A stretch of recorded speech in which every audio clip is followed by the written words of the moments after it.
Hello. Hey, it works. Didn't even have to check my mic settings this time. Ain't that great?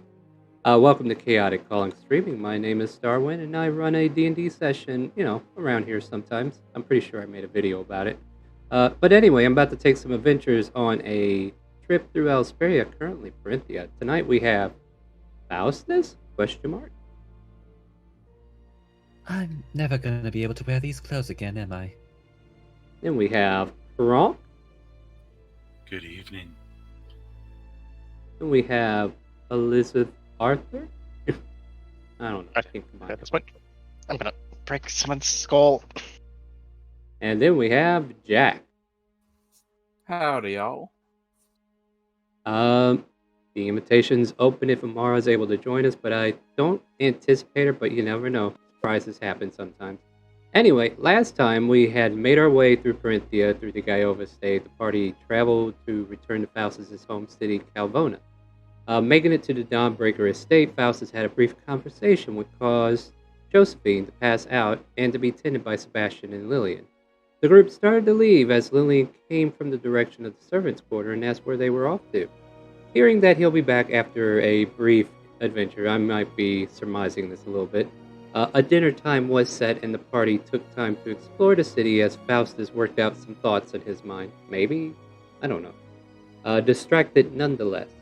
The group manages to find a sheriff's office and a bounty board where a particular gentleman with a long brimmed hat was scouring over as eyes met on the same bounty. It was a 2-for-1 deal and had a deadly price and a deadly reward. Even split multiple ways. They agreed that they'd help each other in this one as Elizabeth introduced Jack into the group. Along the way, exploring the wonderful city of Calvona, a familiar face popped out of the inn as Amara, Ninny, and Liana made their way into the town in hopes to catch up with the group. Amara joins the party as well as they excitedly catch up on matters that happen between their times apart. Talk of political battles being waged danced lightly into the conversation, but at the end, Amara was just excited to join the group for a dinner party at Faustus' house. Ninny informed her to return when she was able and she would retire to the retreat. Jack agrees to keep an eye on the girl as Ninny nods, agreeing that would be fine. At the dinner, a table is set, food is brought out, Lillian at the head of the table with Amara nearby. Conversation starts off slowly, and one by one, Lillian starts testing the firmness of her abilities. After Faustus backtalks her, she starts going into a more motherly tirade as she tries to modify his memory. Though, one's own luck and some stroke of genius from nearby Feisters, Faustus is not swayed by her no longer. Through his own words, he provokes her to speak the truth of what happened to his real mom, the one standing in the corner next to her. Fighting started to ensue as Sebastian, who was seen as one form, split off into two perfect forms similar to an Echo Knight. This Kalishtar fighter prepares to make quick work of Faustus. Faustus, as usual, like old times, just taking that dirt nap right off the bat. Funny how that happens.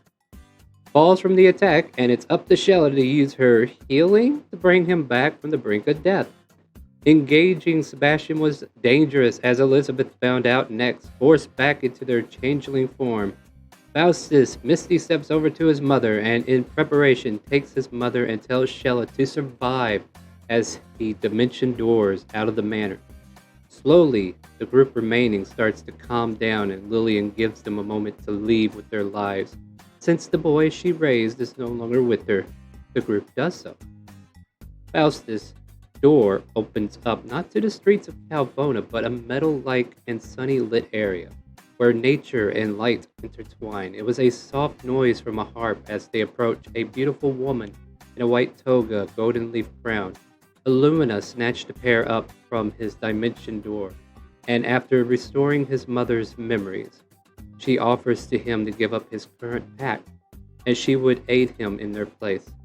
You have returned home to me, my children. Soon after, Faustus reemerges in the streets of Calvona as the rest of the group regroups, that's a weird way of putting it, outside the manor down the road. Shella asks simply, I never got to meet your mother properly, in which Faustus replied, this is my mother, Josephine Morningstar. Does that sound about right, or did I miss anything?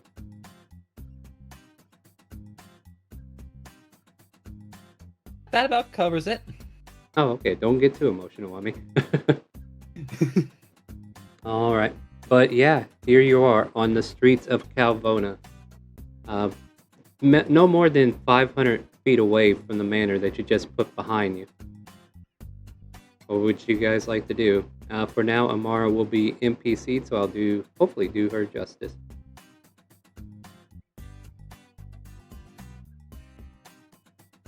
So I'm gonna assume that they're not like teleported like just in the main road area where we would just find them as when we left the manor. The way I saw it, and we can paint this however you want, but like Faustus and his mother was always there when you were running up there, but like they appeared maybe while you were like 100 feet away, and then as soon as you came up, it's kind of like the draw distance finally kicked in, and you can see them.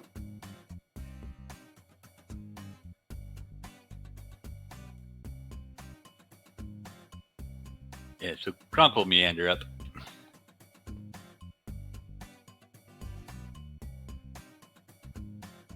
Could someone please tell Krunk to hurry? I don't believe we should stay here for much longer. Frog, hurry the hell up! We got places to be. Kronk meanders faster. Okay, so he hustles. Like, frankly, I'm using all my energy to remain standing. But the sooner we get out of here, the better. I don't know when Do she you need might more? retaliate. Do you need healing? Are you okay? Do you need a kiss? That will be fine, Shana. I knew you would The agree. sooner we can get to Nini's retreat, the better. Oh, okay. Kronk will help pass us along. All right. So both you and Shella pat him on the butt. You get 18 points of healing altogether there, as Shella just kind of like taps you on the side, and Kronk does as well. Anybody else hurt? I could probably cast one more of these. I promise I won't kiss this time.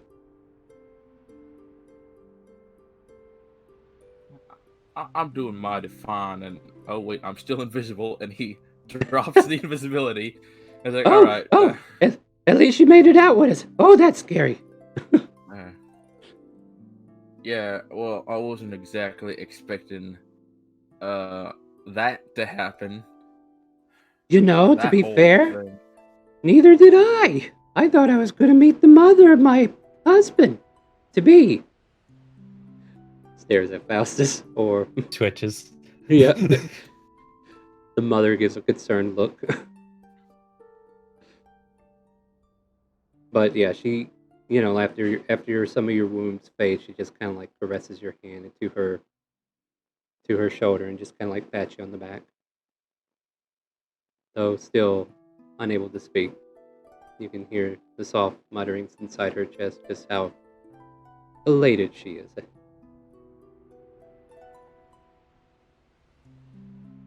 But the group continues to make their way further away from the manor, I take it, correct?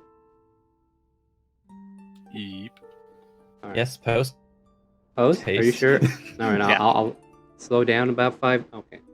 No. They are quickly making their way from this location. And you enter into the central part of town where there's taverns, there's inns, there's a temple to Kazuya nearby as you kind of like walk past. But your intention is to find a way back to the retreat, correct? Yep, that was the plan for the, I guess you might call it the infiltration and extraction. Did we bring a cart, or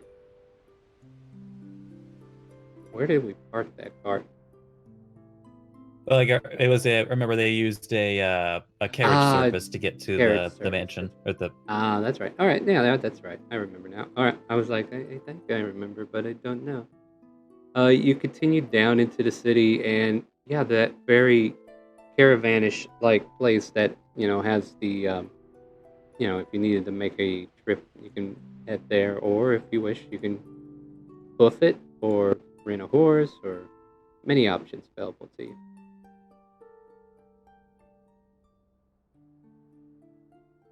How many trees away are we again? Make a nature check.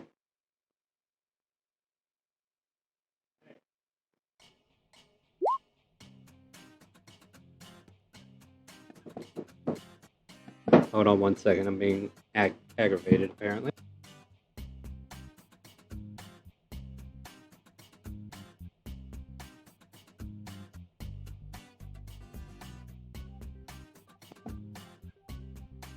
With that, you assume it's probably... Well, it is in a forest from probably 800 trees away.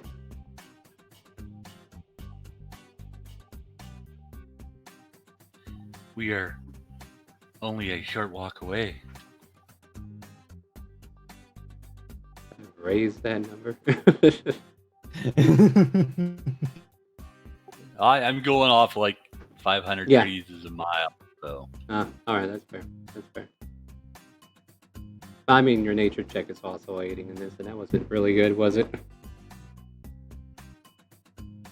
Check. It was mediocre. It was okay. It was okay.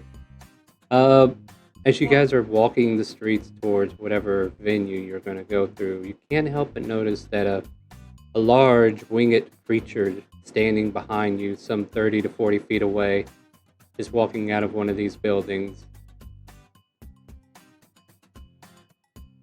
And he just kind of like leans to a nearby building, almost towering right up to the ceiling, and he just kind of like watches all of you continue down on your way.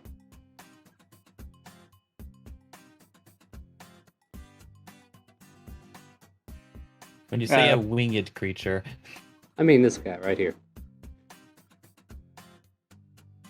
Yeah. He's pretty big. He kind of Okay, like watches you. Oh, go ahead. I was gonna say, I'm gonna drop a bunch of ball bearings Mm-hmm. quietly. Make a sleight of hand. That is not too shabby. Let me check his passive real quick.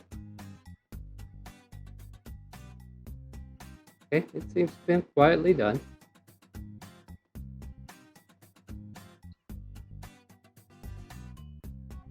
But he kind of like just glances. He is paying attention to you.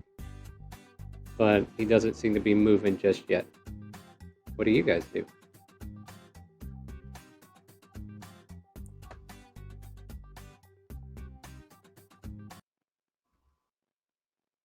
Jack is gonna just stare ahead and just start muttering, "Why the hell did I join this group? Now we got demons, devils coming after me. You I hate know, this place." hell is the proper term. Perhaps he is just going to that bar over there. Yeah, I think we seen a similar creature not too long ago, didn't we? He was rattling his chain, get it?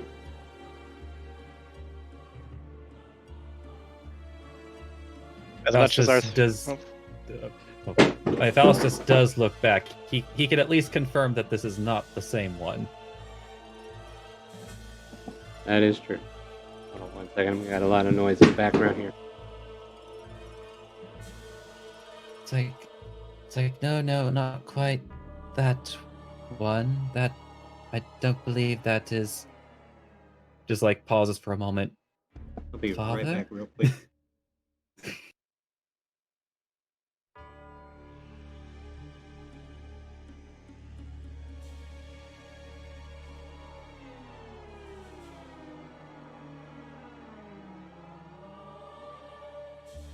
So, how were those Knicks last week?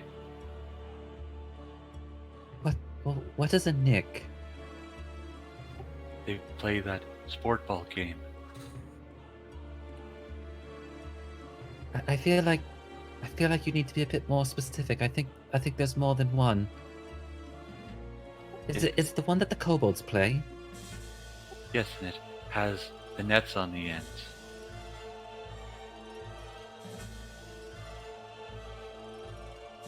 So it's sort of a. So then there's a team of kobolds then called the Nyx.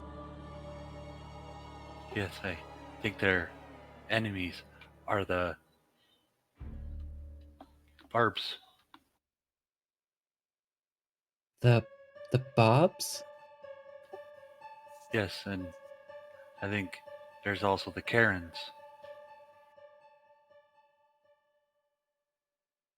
Oh, I see. So then there are certainly multiple teams then. Are they? I suppose they're famous around your area, or? I heard one of the guys at the bar talking about it. Oh, I see. So you heard about them offhandedly then. I suppose that makes sense. I don't imagine you going out that much for sporting events. The rabbit races were very entertaining where I came from. I see. But at any rate, I don't think you'll like the sport that the kobolds play. They apparently they use the heads of creatures that they encounter as the figurative and literal ball. Oh, that's only if it's a skull. But sometimes they have skin on it. I'm trying not to think about that part. But at Sorry about any rate, that is neither here nor there. The point is to keep in mind, everyone. Just kind of like glances around, like it's like you'll find various devils around here. As long as you don't pay them much mind, unless for whatever reason. I should ask. Did one of you anger a devil? This is important information. I don't think I have. Of course, I anger a lot of people nowadays, apparently. I mean, we did piss off that chain warden earlier. Fair point. Also, I feel like this didn't need to be said, but I did revert back to Arthur, and I am working on switching out into that +1 armor. Alright. I'm just imagining just Arthur walking around in that dress for a bit.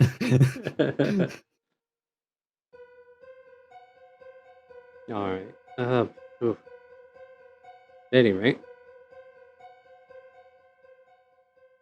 So, what's the approach to get to the retreat? You guys are just gonna walk it? Yeah, I think so. I heard 'em. I think walking quietly would be a good option, so stealthing. Yes, I would recommend the doing this somewhat privately. It's like if we happen to leave our names at any rate, that information could be found out later.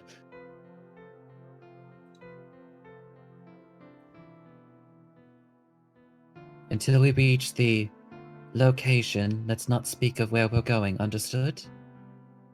Okay. Well, that's real easy. I have no idea where we're going. I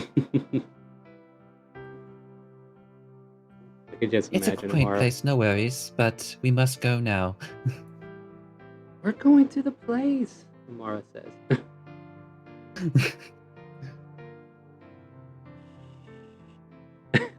And as you're And kind of with like that, walking, Faustus is going to like gesture them. Yeah.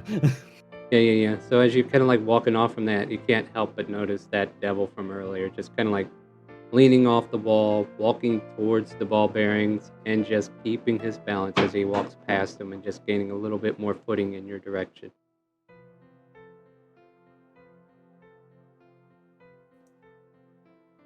Out goes the caltrops then. Next are caltrops. If that doesn't work, I will. I have nothing else. I know we're just wasting resources at this point. They're about 500. Not 500. How many do I have? I know I have them. Caltrops, where are they?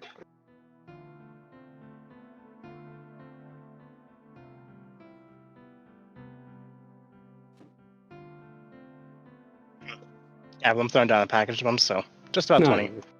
Okay. Just littered No. quietly. Strange. Yeah. Once again, do your sleight of hand. Okay. And as you kind of like drop him down, he kind of like starts to move across the street before crossing him, and he just kind of like perches against another wall and just continues to kind of like keep an eye in your direction at this point.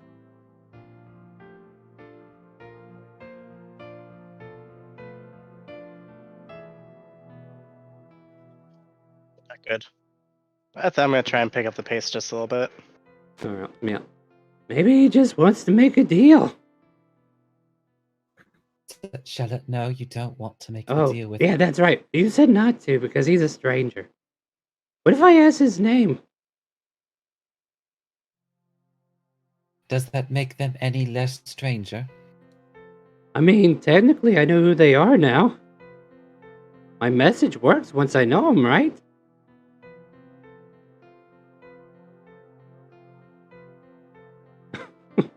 Faustus just his hand finds the bridge of his nose.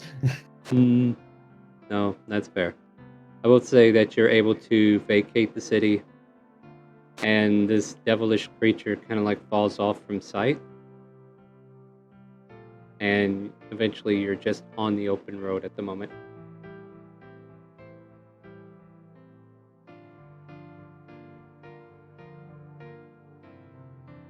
We continue for what seems like 900 trees, and then we finally find a path that leads in.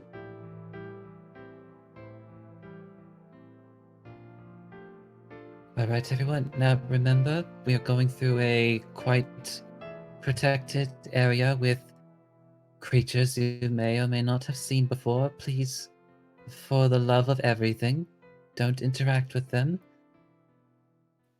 What if they want a pet? Especially if they want a pet.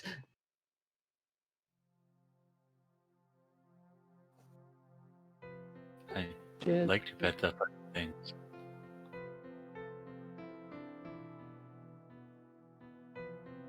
So if I'm feeling a bit hungry, I shouldn't just light one on fire and eat it. I can assure you that we'll most likely find sustenance in the place we're going. But the important thing is that we get out of sight and out of mind. Alright, as you guys are entering into this road that's leading into the forest, make perception checks. We'll see what's all in here.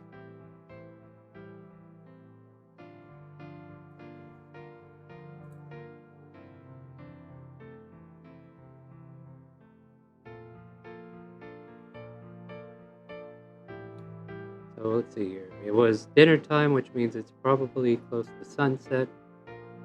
And you can't help but notice like fireflies, but a lot bigger light than fireflies. Seems to be fluttering from nearby bushes.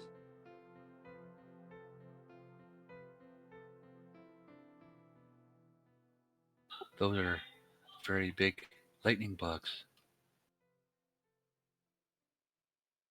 Shella starts chasing one. Oh, pretty!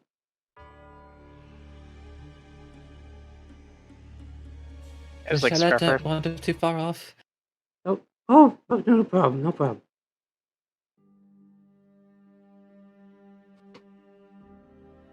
It pulls out a butterfly net and starts swinging.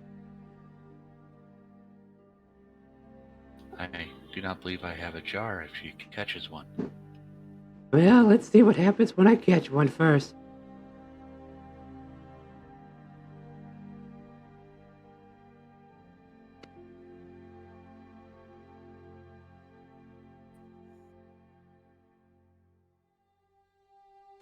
Just We pro- wanted- I'm actually imagining like maybe this net is actually like slightly, like the holes are slightly too large to even catch the fireflies, and she just keeps swinging it. Well, she does get a good swing then, and then finally it lands on the ground, and we hear a, "Hey, why did you do that?" Oh, Brock, what do I do when they start talking? I think you need to let it go.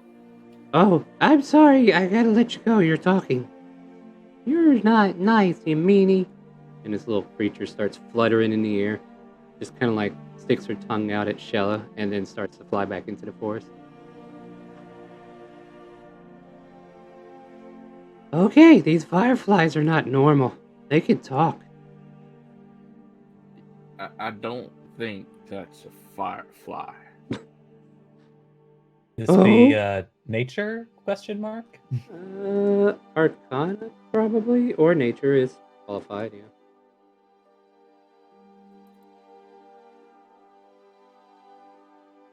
Not enough to know. Well, Faustus should probably get advantage. I mean, you are from around here. Well, we know how advantage works. See? Yeah, even worse. Yeah.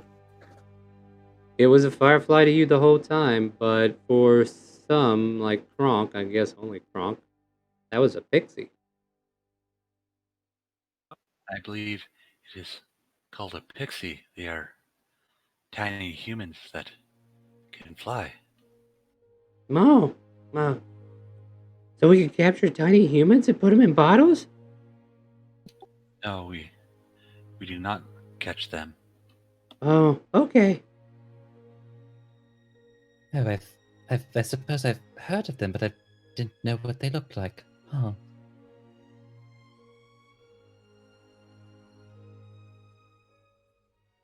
I have read about them, but have never seen one this close.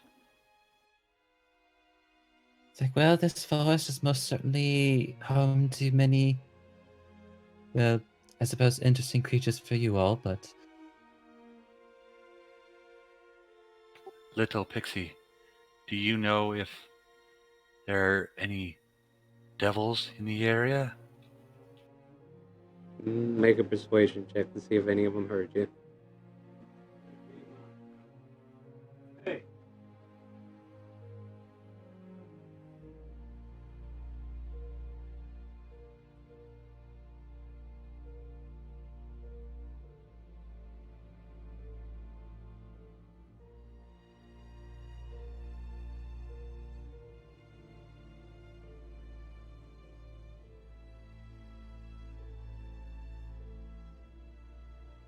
You seem very worried about all the animals, Faustus.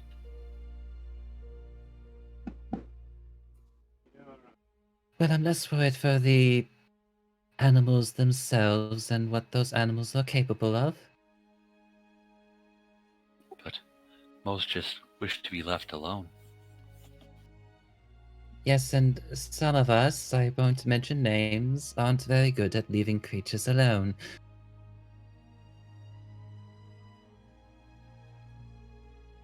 You don't Yes. appear to be good at a lot of things.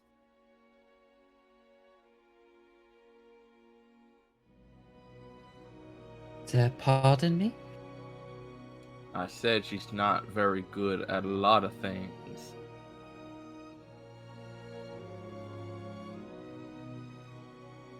Well, she always tries. And just kind of like glances down at her.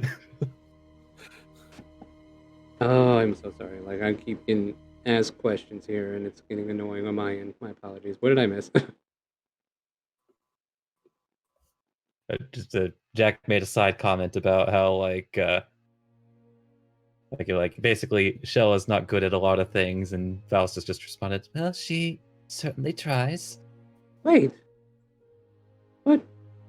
I brought you back for the life. What do you mean I'm not good at anything? Doesn't my love save all? I It twitched knows just. no bounds. Meanwhile, I would say like you're all kind of like bunched up as you're walking through here, right?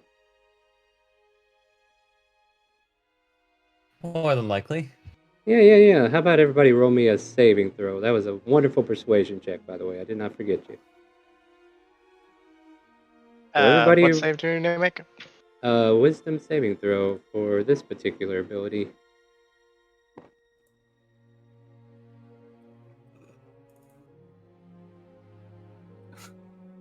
Great. Yeah, Jack, you're on fire today, my friend. Maybe literally. don't worry. Like Shella has to make it too. Let's see if she's gonna get anywhere. Don't worry.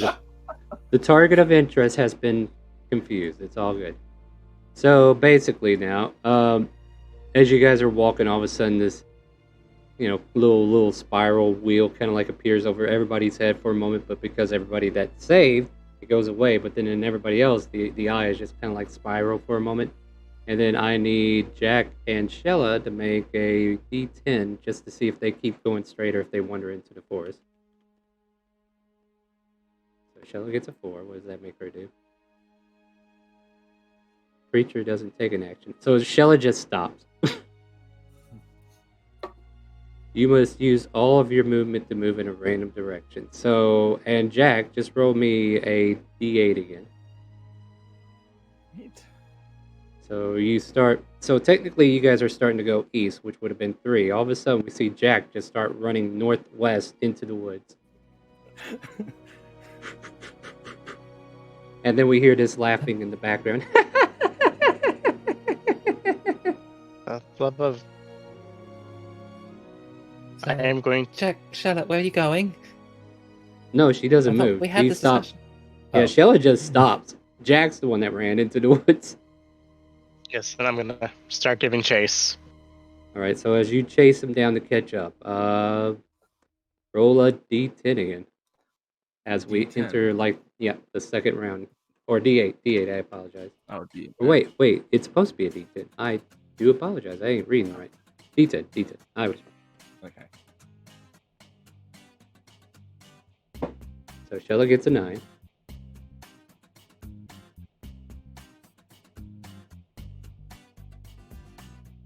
Shella's like, what? I just decided to stand still for a minute. I don't know what's going on, and starts walking like normal. What do we get on that? A 5? 5 means... So Jack just stops. And all of a sudden, you're on top of him. So you're easily able to catch up to him. Okay, what was that about? What was what about? Going the right way.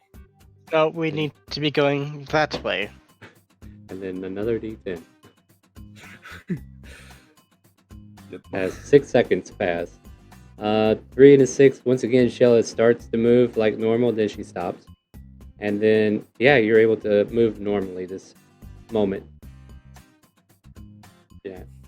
All right, then. All right. Starts going back with the. There's still this little laughter in the background. And then round 4 hits.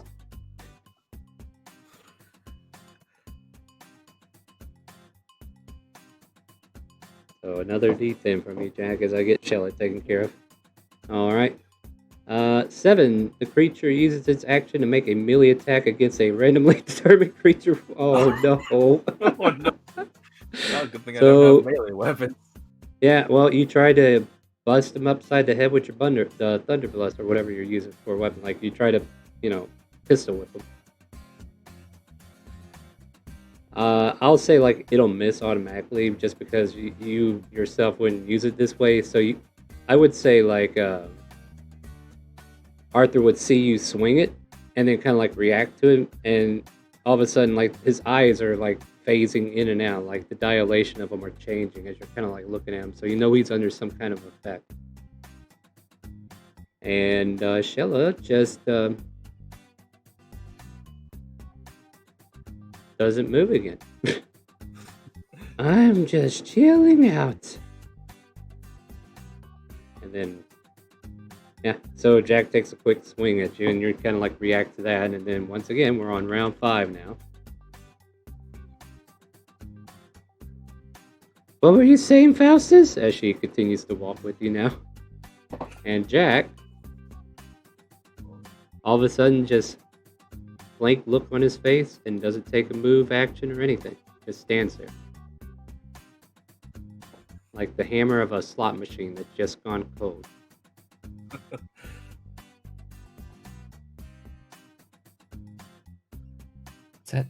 Shadow, why are you acting so strangely? What are you talking about? Now roll again. We're in round 6. Or yeah. Yo.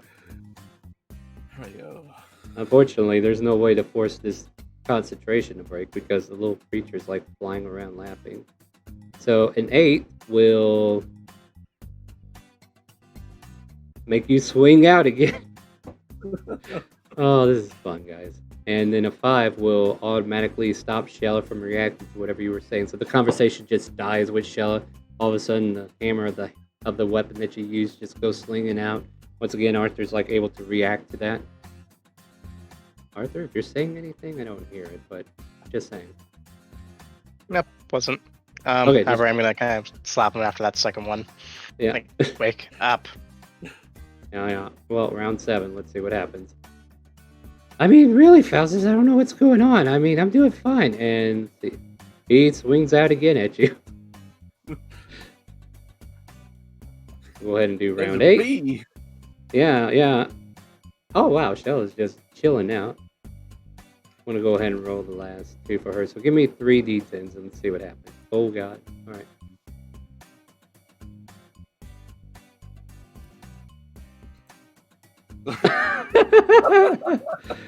All of a sudden, he just stops moving for the next 18 seconds. He is a stone-walled face. And then also, Shella, let's see here. So she got a 9 on that, so she kept moving. And then a 1 is, what do you do on a 1? Uses all of its movement to run in a random direction. Oh my god. Alright, so we'll do a d8 for direction. She goes north, so she cuts into the woods directly. And she just, King Kronk, grab her by the scruff of the neck. make an athletics check to see if you can get her.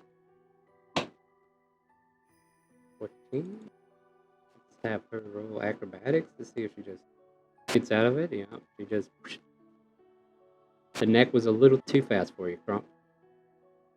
Let's see what the final roll is for her, and then we'll have everything resolved. Oh! And she just stops like, what was that about? And then she just kind of like walks back, and both Jack and Shella are broken from the confusion as the time limit runs out. A whole minute has passed. And there's that little giggle in the air. That'll teach her. And then fluttering light into the forest. Well, Pixie, she did not know that who you were. She thought you were a lightning bug. Fluffs her little butt in the air and it starts to fly off. I don't believe that she cares, Kronk. It's okay.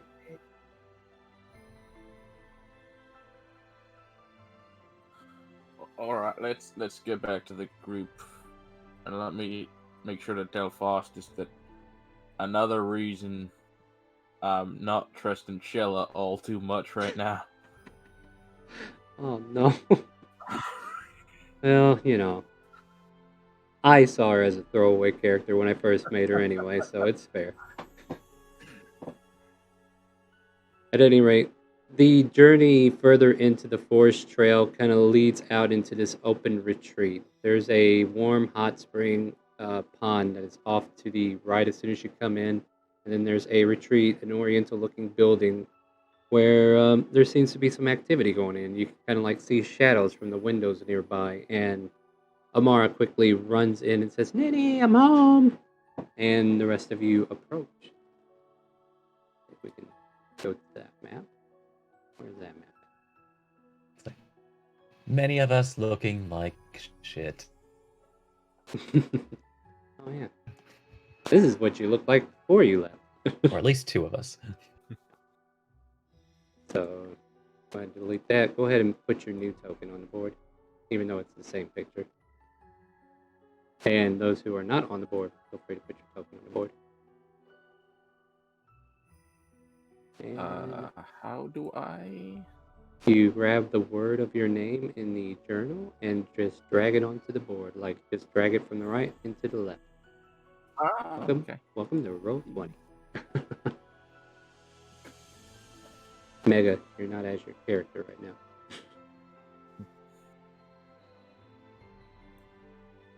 All right, let's see here. Also, technically, though, the day hasn't ended yet. Oh no! I'm just saying, like your avatar is showing differently. Oh, I thought I changed it though. No, I that's must not fine. have. Yeah, I mean, might have accidentally DC'd and reconnected. One of those things, yeah. That is also true.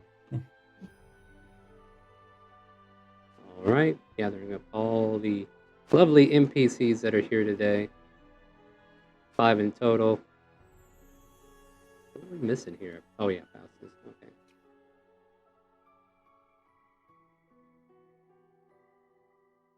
And then, of course, Josephine. Let me go and just copy that last token. Where did I leave you?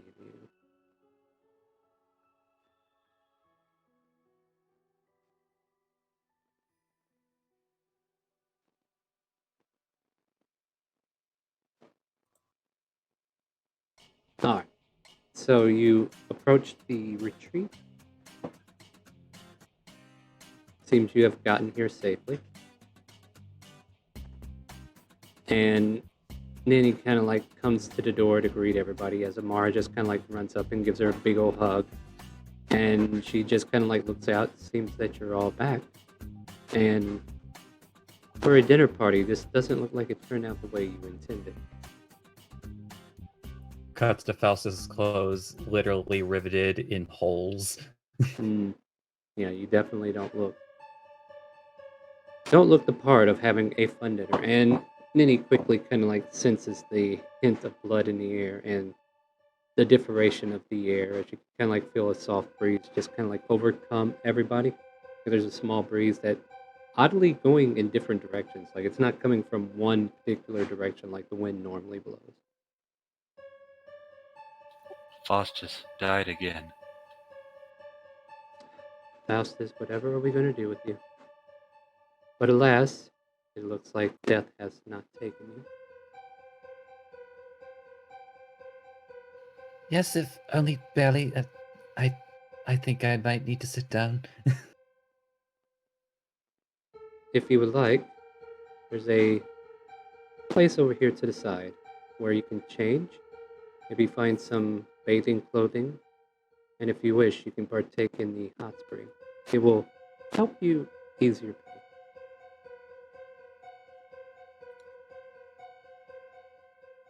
That might be good.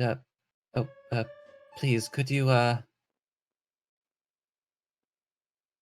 potentially see to my mother? I don't know her condition before all of this. In this case here, Liana will come up next to her as well. So this is your mother. This isn't who you said your mother was, that's for sure. Well, this is the mother who birthed me, Josephine. Josephine, welcome. I understand. As you wish. Like, no words are being said, but it seems like a conversation's being had. Very well. If you would like, please partake in the pool if you need rest and relaxation. Otherwise, I could prepare some tea and have you all come in and maybe retell the story of what happened.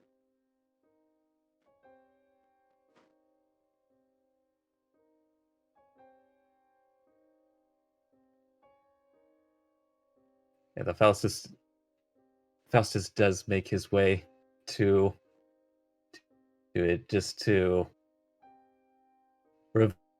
revitalize a body that's been through a lot today. Yes, very much so. So with a little bit of time, if you want, you can like go find some changing clothes that you can put on and then doff yourself into the pool if you like. And like the smell of tea kind of like illuminates in the air. You can smell what smells like a brewed green tea of sorts being crafted at the moment. Frank goes ahead and jumps in. And he falls to the bottom. You're fine, no. Frank, have you taken any damage? Yep. Huh, why is your token not showing me your HP? Let me fix that real quick. Oh yeah. Very easily, you're restored to full health in like maybe 15 to 20 minutes of being in here.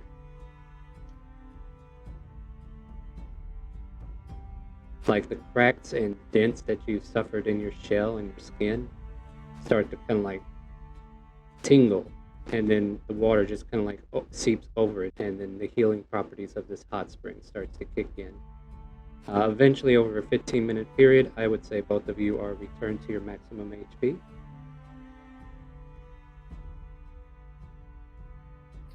Grunk's gonna squirt water out of his mouth at Faustus.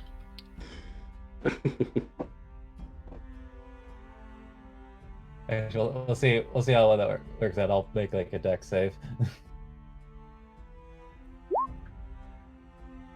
Just like straight to his conk. Water, it is good for you. Yes, inside of me, not on my face. I suppose that's true in both. I'm not going to question it. What about our boy here, Arthur? What do you want to do? Hi. Okay, sit there, wait for everybody else to go inside, and once they all do, well, everybody except for Jack. Because, yeah. So yeah, you got it. Oh, go ahead. Well, I was gonna say, once that happens, gonna kind of just look at him, have a knife out, and this is a secret that I like to keep from everybody. And technically, I wasn't intending showing you this ever, but fate is fickle that way. Anybody else finds out that I'm a changeling from you, will not end pretty.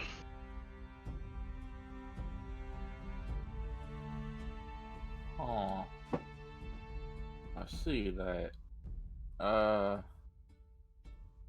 Well, I don't really rightly care. So,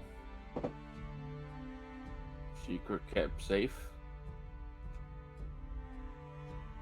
Besides, I'm just here for the job that at this point, I have no idea when we're gonna get to it, because we're too busy being chased by devils and pixies, and yeah, I need to take care of some stuff anyway. Don't worry, I got my own secrets, but yeah, I'm sure everybody does, but you can trust me, I'm not gonna tell anybody, because frankly, just being anywhere near the rest of you is getting me in more trouble than I ever thought I'd be in.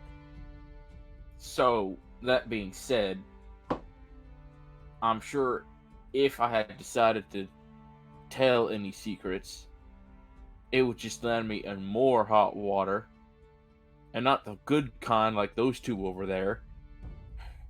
So I'm keeping my mouth shut. Don't you worry about a thing. Alright. As for those unfortunate people that we're going to be hunting down, I'm sure we'll probably find a way to meander our way over there. Definitely leaving the country will be in our best interest, though. True. I sooner I can leave this country and not deal with like 20-foot tall winged demons or devils or whatever the hell that was, the better. I thought I'd come here for some easy money. This sucks.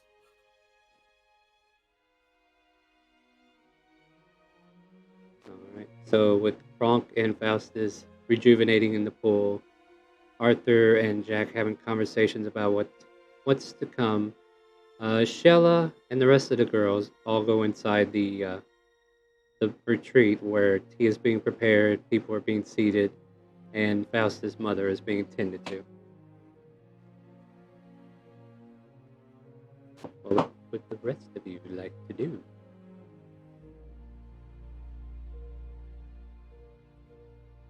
Kronk's probably just gonna hang out in the pond for like an hour.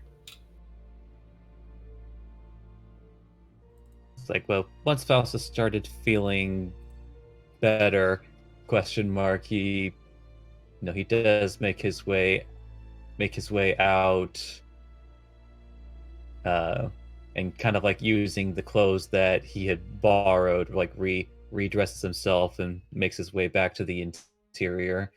Mhm. Jack is gonna spend like an hour with his tinker tools, magically creating a set of smith's tools, and he's gonna do that for an uninterrupted hour. All right, fair enough. So yeah, you just kind of like sit down on the bottom step and start tinkering away. What about you, Arthur? What are you up to for an hour? I go inside and just kind of meander about a bit. All right. Yeah, just kind of like seeing where people are so I can figure out what conversations are taking place. All right, yeah. So before you see this open room, and there's this like a small table that's in the middle, finely made, but it's like a table that you would kneel at instead of like sit around. So there's like little mats, little pillows going around it for seating, and you can see most of the girls already seated, pouring coffee or tea in this case for the mother, and also like for Ninny. And cookies and little treats are being brought over for snacks. And Ninny like tilts her head up and notices Faustus. Arthur, was it? Yes, the join name's us. Arthur. Please join us. So thank you. And he kind of takes if his mother is already seated, he takes the spot nearest he can. Yeah, I would say like maybe the table's right here in the dead center at the moment. Amara could be wandering around just doing her own thing because she's home now. But so what happened? So well, are you looking for the full story or just the, how do they put it, the TLDR? I finally met his mother. Well, Yes, you Sheila, met, you did. yeah, you met Lady Lillian Dawnbreaker. Yes, Shella. Well, I met her too. Points to your mother.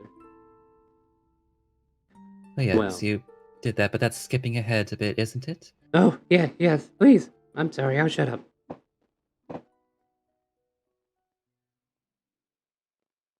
And well, it appears that machinations far more nefarious than I realized were happening in that house. Over dinner. And in the state everything was, I simply lost it and attacked her in frustration, in anger, and Hmm. apparently my mother, Lillian, is a very powerful caster, and also apparently my father, Lucius, Mhm. was a chain devil. That part I wasn't expecting. Your former mother seems to have her hands in many pies. Well, yes, that's true for the many generations of the Dawnbreaker family, but she is no different, yes? I've had the pleasure of meeting her once, though not necessarily a pleasure.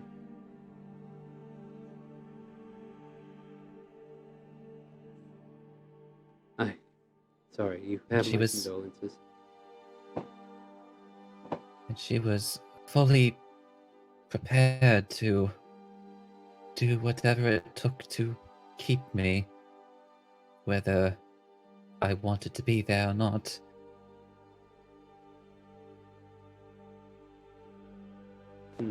There's definitely something different about you now, Faustus. I can see the wind of change upon you, and it seems to have come in like a hurricane.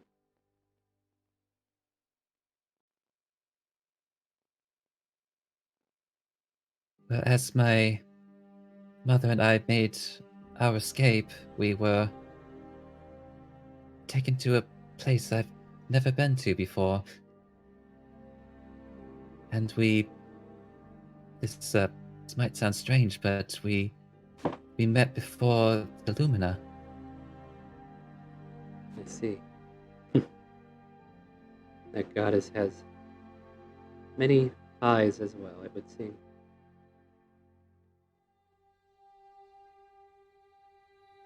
So, what happens next?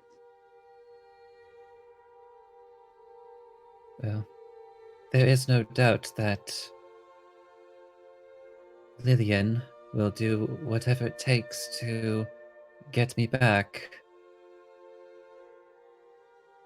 Although, what methods she may use might be unclear. It wouldn't do for the Dawnbreaker reputation if she were to simply put out a bounty for my retrieval, so she may use other methods of tracking and recovering me. That is very true. They may even imply that the servant was to be made a slave. My apologies if that is the case that happens.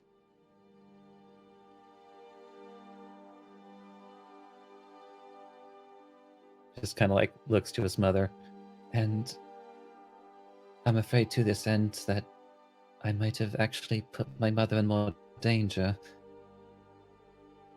She just kind of like brings a hand to your face, as if coaxing you.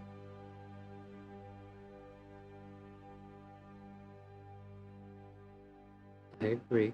He is very brave.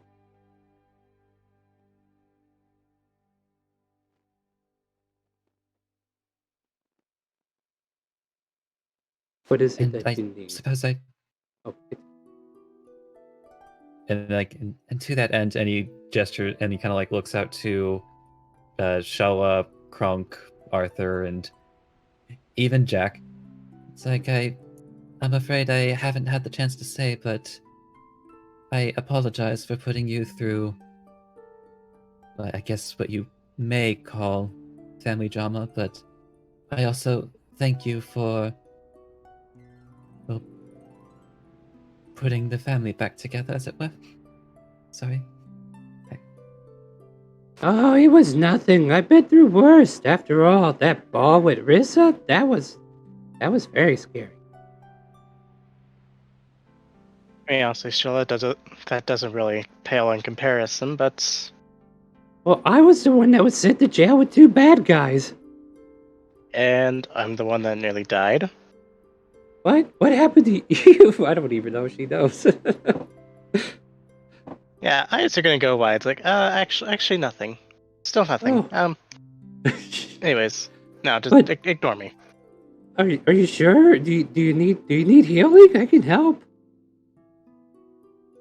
No, I'm all right. My point is though, Faustus, I think we all would. At least I definitely know I would walk through hell in high water.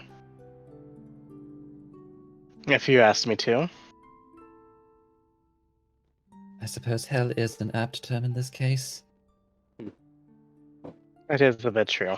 Anyway, I think our first priority should probably be to get out of the country.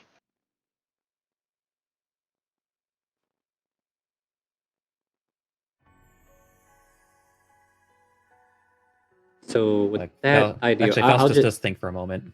yeah. As you're thinking, Um, I'll just say a couple things like to see if we can direct traffic a little bit too. But like the bounty itself could lead very well to a different state. So, like, if you wanted to like follow that lead north of Calvona, you'll have to go north towards the desert, and probably it might lead to another state. But it would definitely take you away from Calvona, the central part of the state. But if you're wishing to leave the country completely, then it might move you away from the actual bounty.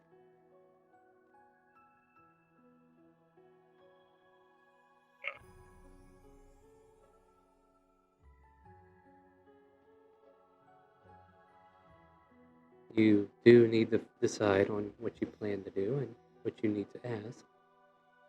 But whatever you decide, you do have our support if necessary. As Nini kind of like waves over to Liana as Maria, and then just casually pointing back to Amara, who's just like, "Hi!" Waving happily.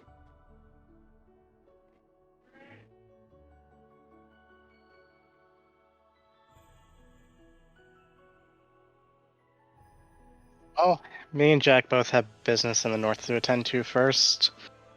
But, it was up towards the desert.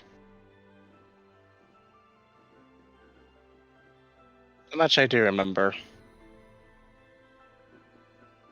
Faustus would be familiar with the whereabouts of where you need to go.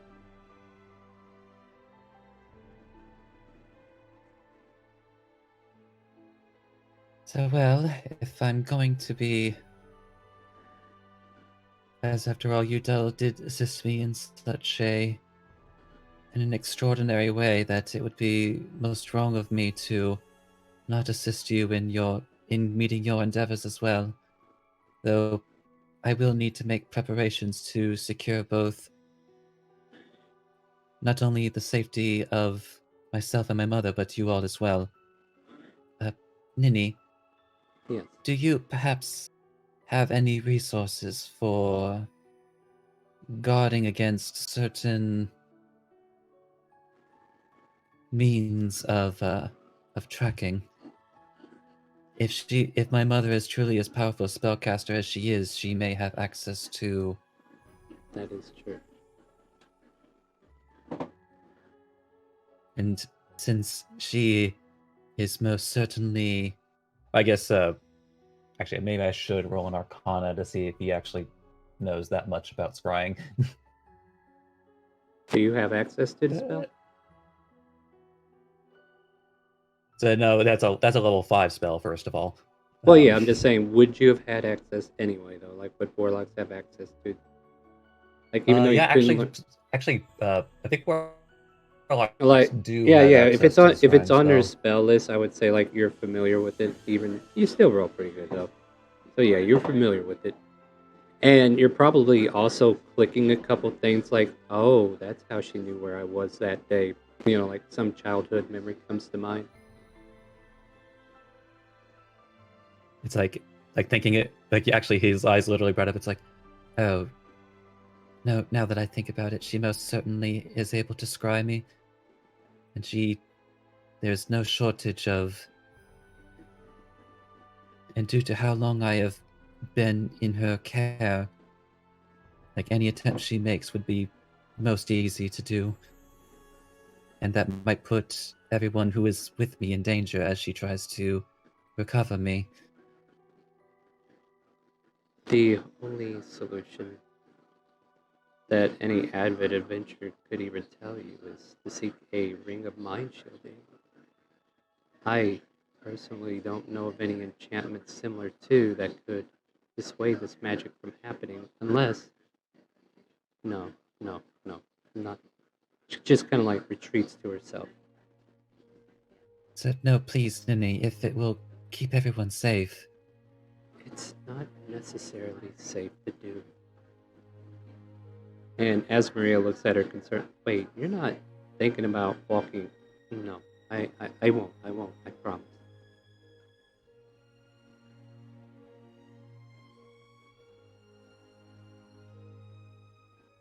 Perhaps I should be a little bit more clear on what we do around here.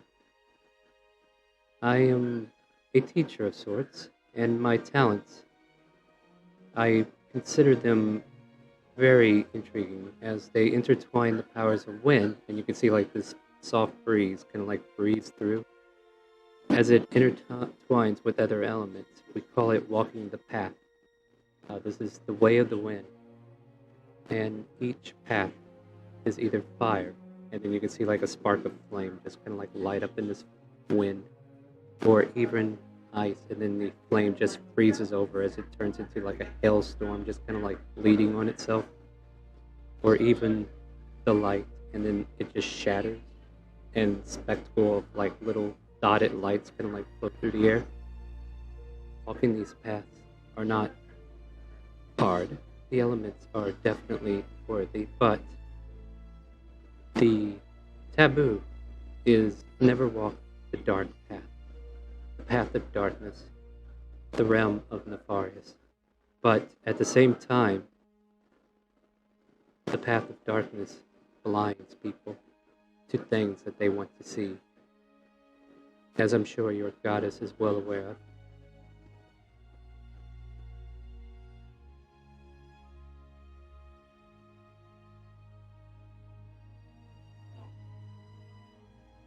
I'm You- sure it's others are also very well aware of it.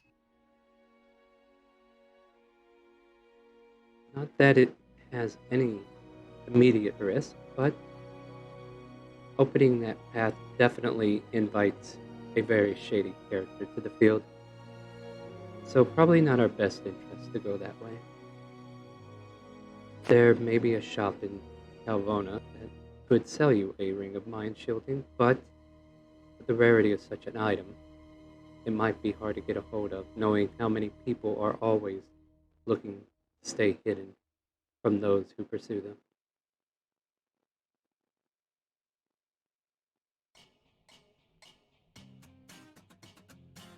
But I digress. Whichever path you decide to walk, we will decide as well.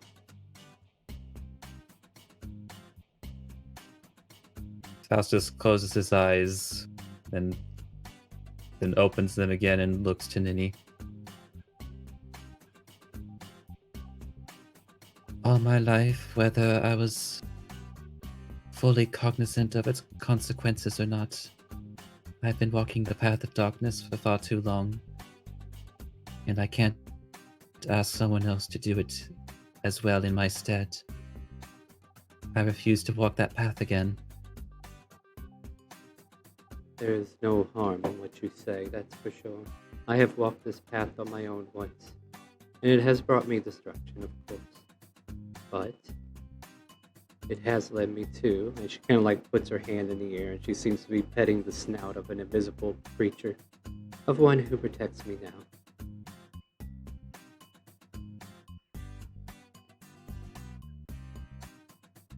Are you referring to Crimzu? Small little rumble comes from the mid-air. Of course.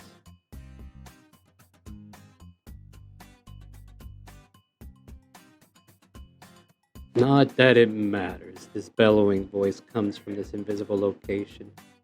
But as long as your mother resides here, and as long as Nini can maintain it, I can protect her. But that is but a temporary fix to a problem that needs to be long solved.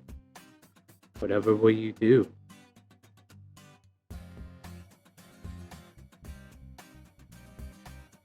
There's a talking wind out there. Do you hear it?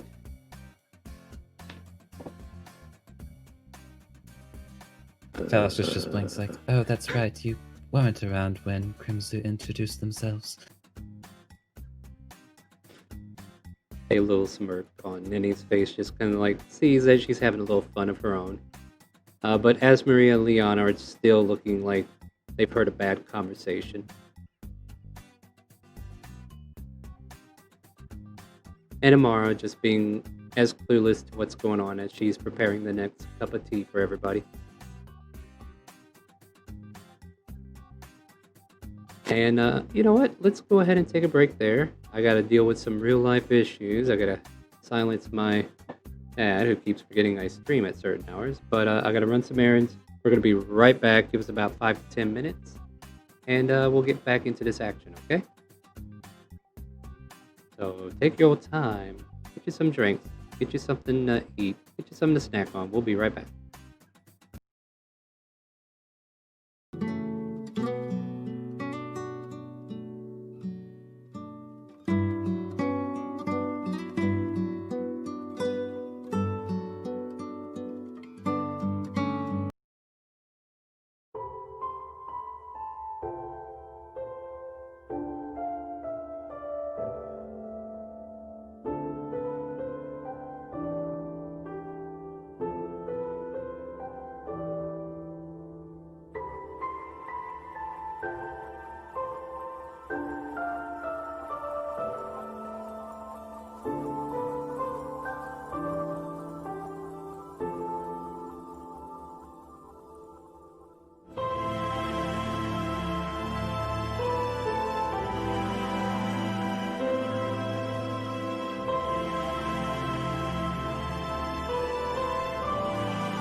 I'm just waiting for them to finish, guys. Hold on, I'll unmute them in a second.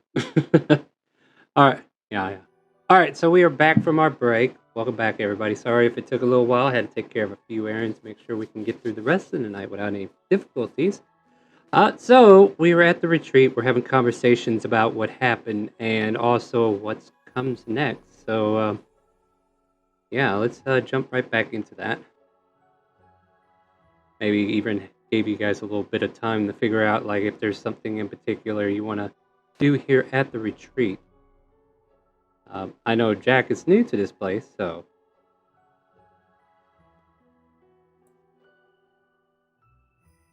Would you say Yep. it's been an hour? I would Since say Jack it's been an started? hour. Yeah. They've been conversing for about an hour over cookies and tea, and you have your tool set now that you need it. Alright, he's gonna shove it into his cheap knockoff bag of holding. Mm-hmm. Uh, The non-Gucci Alright. kind. yeah. Alright, well, there, that's done. I'll be prepared the next time we're actually in trouble. So, Kronk, you've been to this place. Is there anything fun to do? We could go chase some lightning bugs. Yeah, I don't really want to piss off the pixies. We just have to go for the smaller ones. Yeah, screw it. Yeah, sure, why not?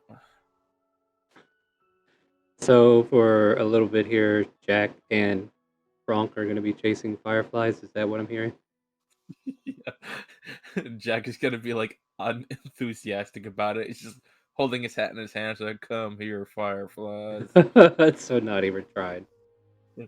Bronk, if you're seriously hunting fireflies, give me a survival check. You too, Jack, if you want, but if you're not serious.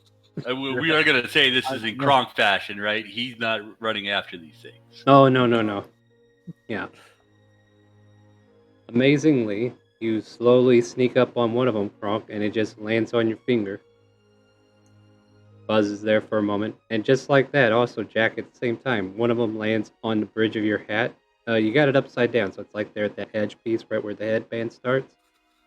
And it just kind of like blinks there for a moment. This one is wiggling its butt at me. Wiggle, wiggle, wiggle, wiggle. This one likes my hat. Everybody seems to like my hat. It is a nice hat. Yeah, I'm gonna have to keep a close eye on it. All of a sudden, the firefly turns into a red cap and he steals your hat. What next? No. I shoot him in the head. Ah, Don't good. you dare! Okay, yeah. Yeah. I mean, that sounds like a fun story, but no.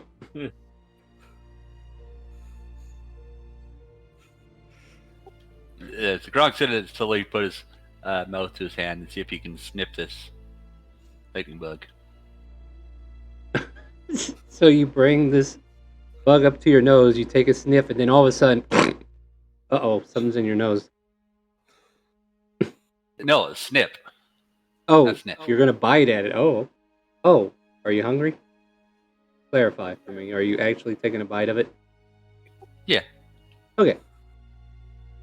Make a dexterity check then, just to see if your snapping turtleness beats I would say like a firefly has what, a 10 by default. So all of a sudden you bit his butt off. Starts fluttering for a moment on your finger. What's left of him? Is my mouth glowing now? You open your mouth to see. Make a perception.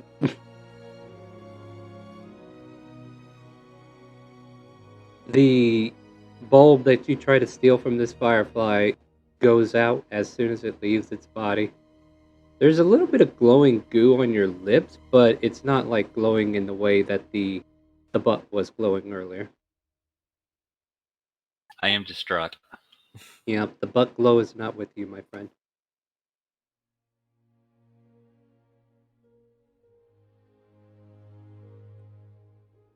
I was Hmm. hoping my mouth would glow. That is kind of gross.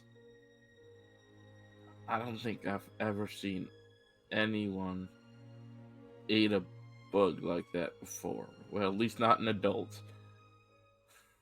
It is just a bug. Yeah, but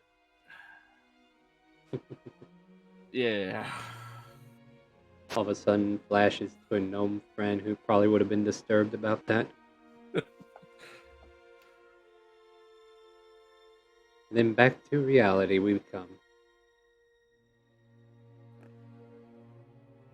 We should see what everyone else is doing. I suppose we should. And we should also probably brag to Shella that we actually caught lightning bugs and we weren't even trying. Alright, so you guys enter into the retreat.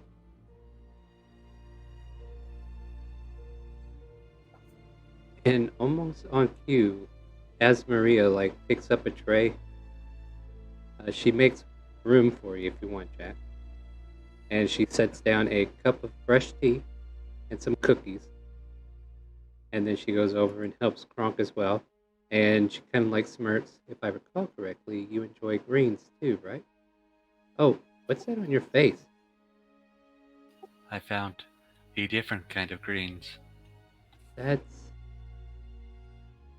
Would you like some greens? I would love some fresh greens. I'll get you some fresh greens. And maybe you can wipe your face with that. I'll be right back. And she goes off to go get you some greens, offers up cookies and tea as well. Eventually comes back with the greens, but the conversation's just been kind of dying down a little bit as everybody's still processing what's been going, what's been being said at this point. Well, now that the rest of your party is here, what are your intentions here in Parenthia? It's like, well, Crimzu does make a sobering point. There's even if I were to simply hide my mother away and to shield myself for some time, it's eventually I will need to confront her once more. However, based on our encounter not even a few hours ago, she is most certainly outclasses all of us by a wide margin. So I believe that the best course of action we can take for now is to do what we can to bolster our offenses and defenses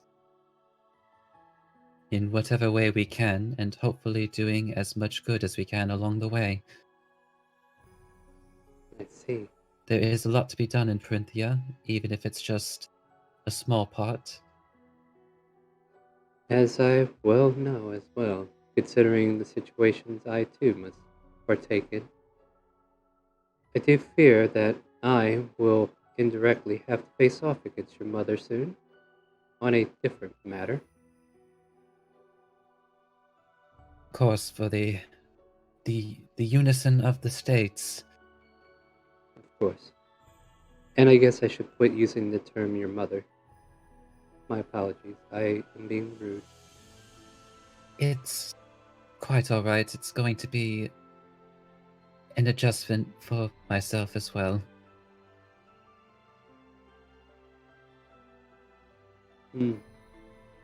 So, what prospects do you have at the moment to take care of at the moment? Is there anything we can do to help? So, well, just glances over to Arthur. We are on the search for particular individuals. I know not the details myself, but it appears that it's also of a personal sort. Are you perhaps aware of the existence of a golden tiefling? Golden tiefling, you say? And you see as Maria kind of like, it's not who we know. Oh, interesting. You have my attention nonetheless. Who is she?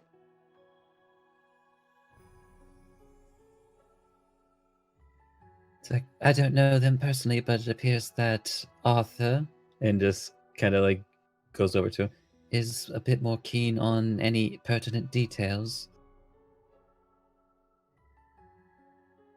Oh, you Yes. there? Okay, Well, there you go. yeah, Have I'm to here. check in sometimes. The tiefling's name would be Kylira. She's apparently traveling with a Yuan-Ti. No idea who, but they don't really have anything to do with me. That's more for Jack over there.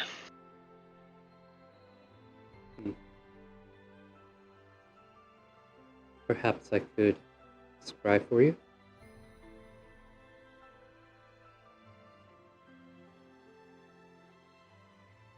Would that help you in your journey?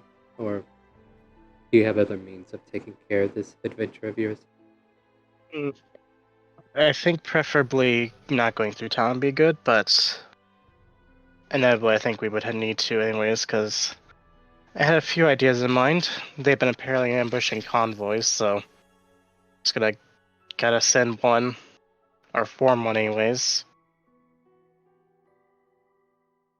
Merchant Would ones you- anyways. I might be able to put something together for you if that's the case. Anyways, form a small caravan, drive it up that way, and once they take the bait, I'll start throwing out arrows and such at them. It's just a thought. As her gaze kind of like looks towards you, Arthur, you kind of like see her face kind of like retort a little bit, like she's just taken aback by something she's just seen about you.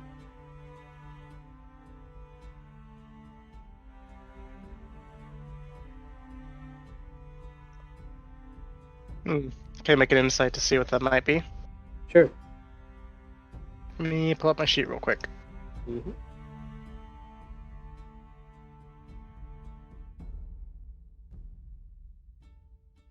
She seems startled by something as she like peered towards you. Like her look got a little bit more intense, though you can't see her eyes, right?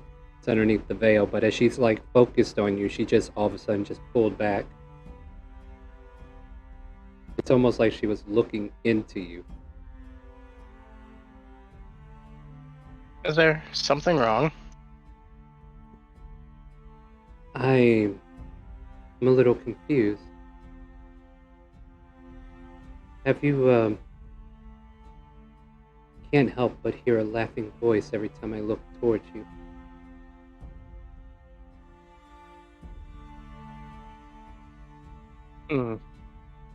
Probably just the...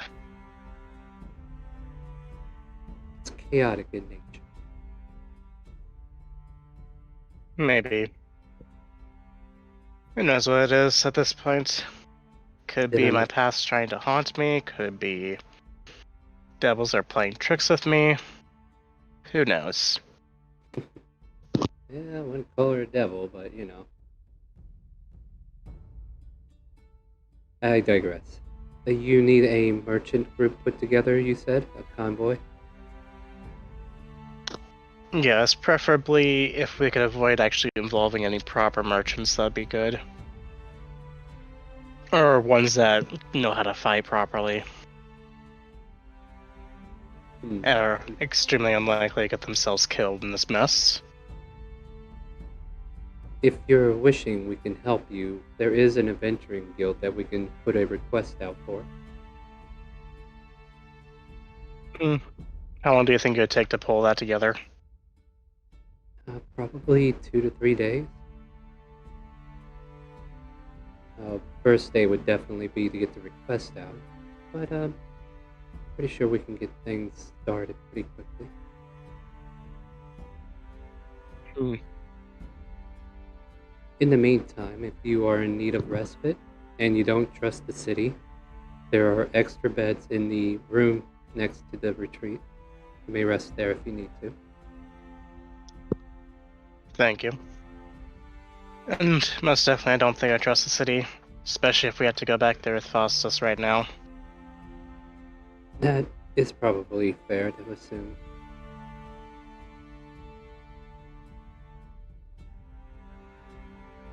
Unfortunately, some of our items we'll need to procure.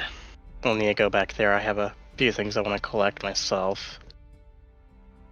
Also, Mm-hmm. just a curiosity question: is there any place where we can pick up some just some gunpowder or something explosive?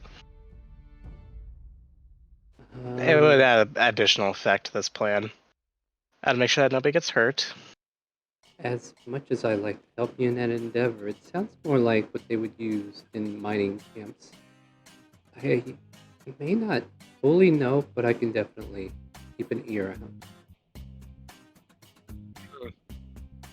out. If you can procure it, that'd be perfect. If not, then no harm done. It'll just mean that the shock and awe effect won't be as big. I'll see what I can do. Liana and this ranger-looking girl with the bow on her back and a lute on her back as well just walks over to Ninny. You know what to do. Correct? Yes, ma'am. All right. You go take care of that, and we'll see you tomorrow. That's hard to say. It could be today, it could be tomorrow. Moonbeam drops us 200 bits. Thank you for the biddies. You guys might be the ones getting screwed. So yeah, alright. With that said, like, Ninny sends Liana off to go do an errand. It is like getting close to like 8 in the evening. And I did pop you a message. oh, message. I will check them real quick. But feel free to continue conversing here and I'll go check that real quick. Oh dear lord, there's a lot of messages I should go check. Okay, that's cool.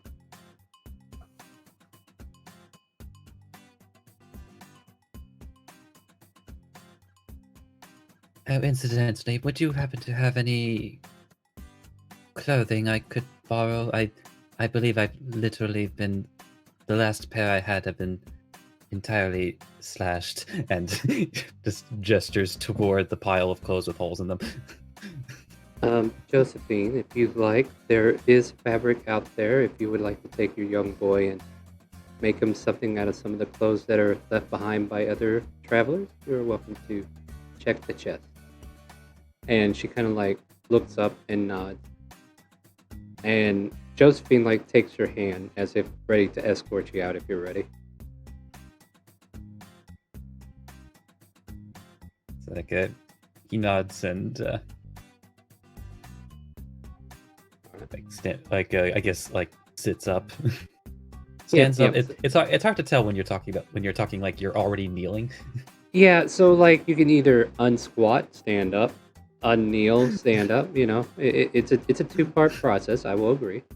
And then as you rise to your full height, she kind of like takes your hand so you can help her up, and then she smiles at you softly, and then offers to walk towards the building in question. And of course, as Maria goes, here's some of the tools that I use if you need them, and hands her like a sewing kit and other sewing materials that you might need, like thread and needles and all that sort. And she takes them happily and then walks you to the other room, the other building.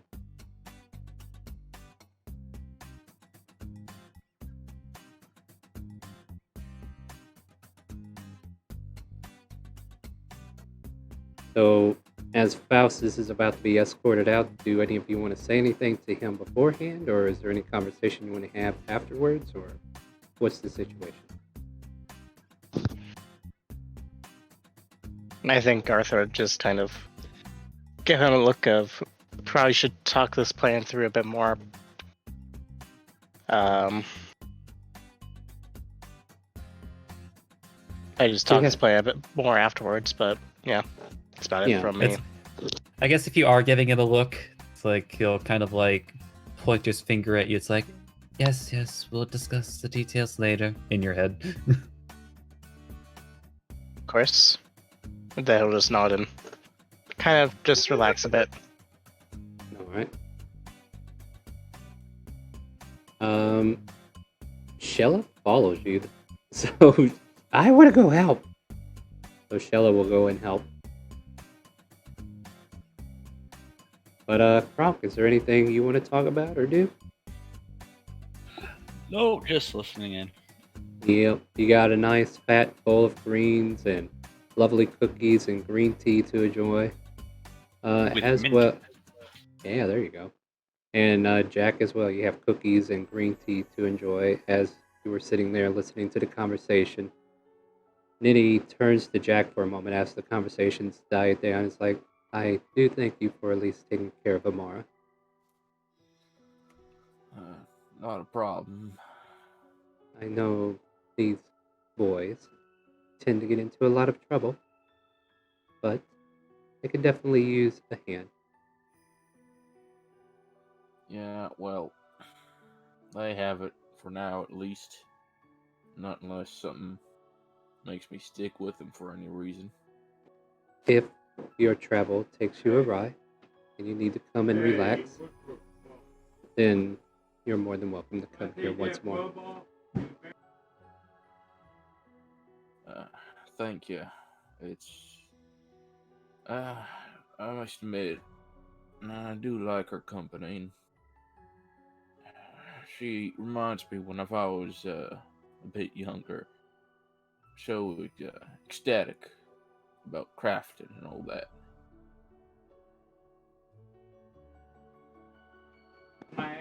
Alright, I'm sorry, I'm having background noise again. Right.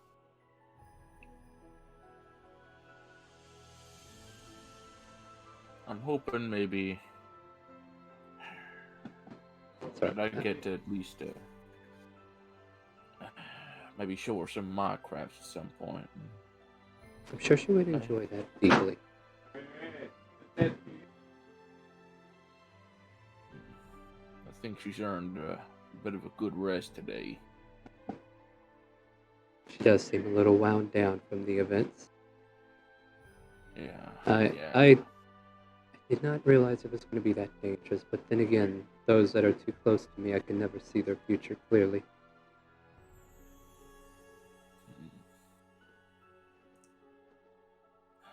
I'm sorry, Yeah. but No.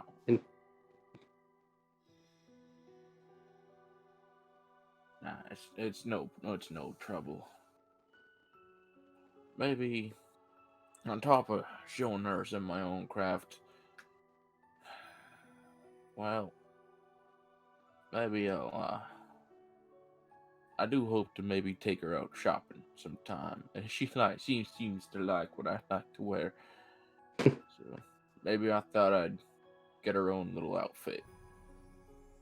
that would be an experience for her, I'm sure. I'm sure she would look forward to it.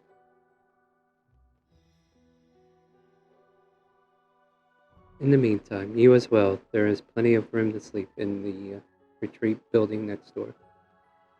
So whenever you're ready to turn in, you're more than welcome. But for now, enjoy your meal.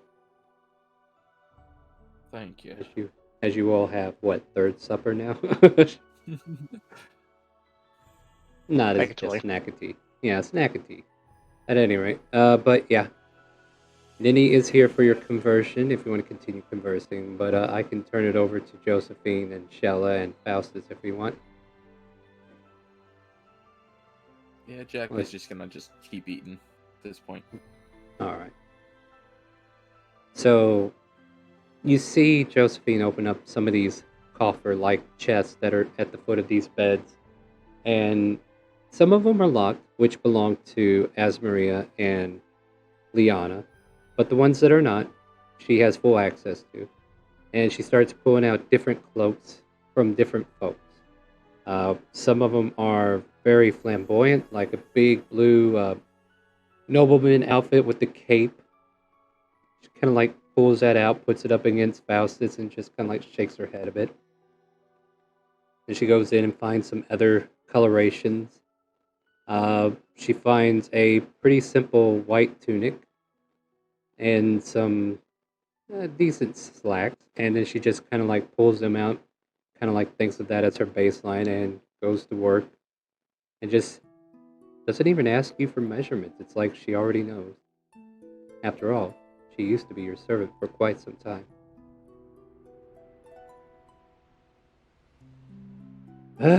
So, do you need any help, ma'am? Shakes her head at her. Okay. So, Faustus. Yes, Shella. Are you okay? You'll have to be a bit more specific, Shella. Today's been a day. Well, okay, let's put it this way. Are you better than you were before the dinner went bad?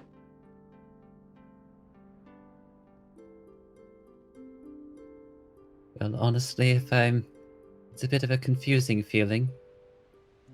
On the one hand, that dinner possibly was the worst possible outcome. And yet, on the other, I can't help but feel relieved and maybe even a bit giddy. Josephine takes a moment and just presses her hand to your cheek like, it's gonna be okay, dear, don't you worry. And gives you a soft smile and goes back to work.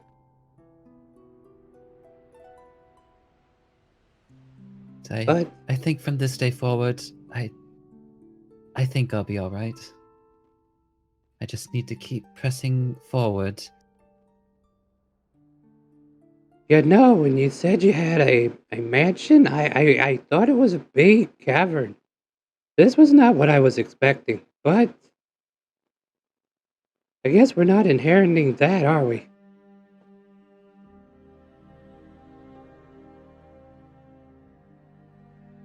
It is an inheritance that I don't think you would want in any respect anyway, Shella. Well, all of it through ill-gotten deeds. She kind of like puts her claws together and her thumbs just kind of like start spinning as she looks at her hand absently. She goes, well, Faustus, I mean, it doesn't matter where. I mean, if you want to go back to where I'm from, you're welcome. I'm sure the chief will take you and your mom both. We can find a nice little place inside the cave, make sure no traps get sprung. It'd be great.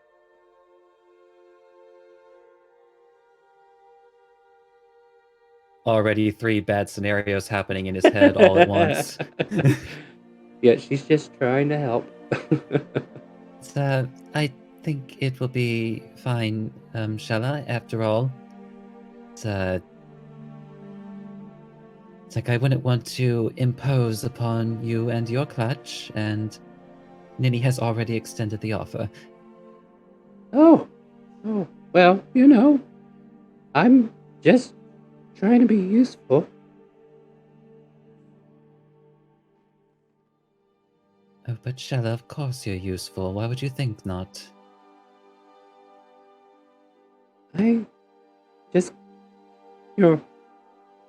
I was confused. I'm not gonna lie, that was totally on me. Honestly, expectations was the problem, I think. Yes, it had to be that. Just kind of like shyly looking down, just trying to find intelligent words to say at you. It was, her kapop. No, that's not it. She struggles for a moment. He's just gonna insight to see if maybe he can like coax the proper words out. Yeah, go for it. Let's see here.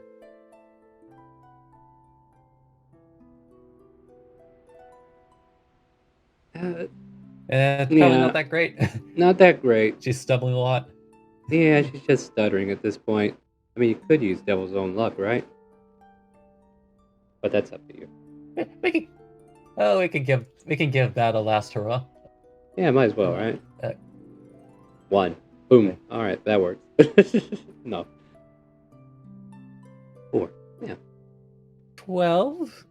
You notice that she's just trying to sound smarter than she already knows that she's not. Like, she's having a lot of self-doubt, and she seems to understand that certain people find her awkward to be around.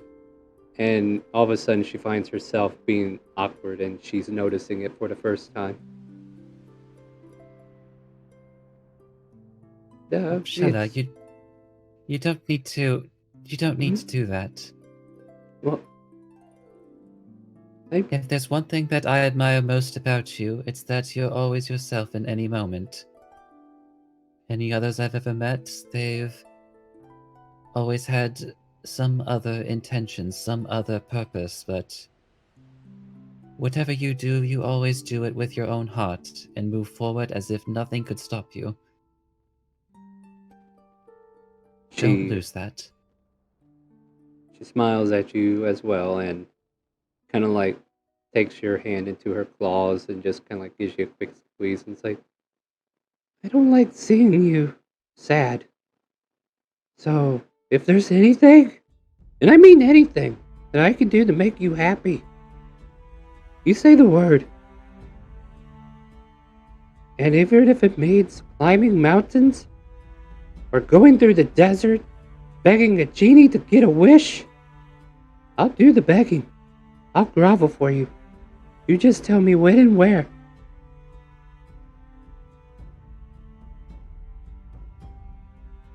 Faustus bites his lip a moment. Mother, would you perhaps step out for just a moment? Almost Shella and I need to instinctive, have a private conversation. Almost instinctively, she puts a hand out and just nods and heads over to the far corner of the other side of the room where less sound can get to her. But she continues working on a new wardrobe for you.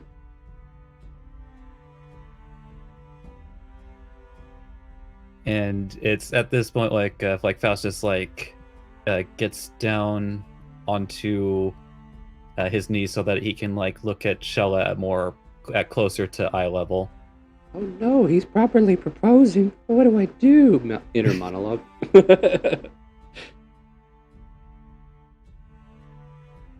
Shella, I'm not quite sure how to say this. It's been,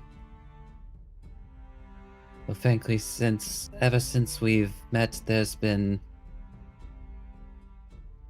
something I've been keeping from you. And I'm ashamed to admit that The inheritance doesn't mean a thing, I promise. no, it's not about the Dawnbreakers or anything of that sort. It's about myself. Well, like I said, you can tell me anything. Ask me anything.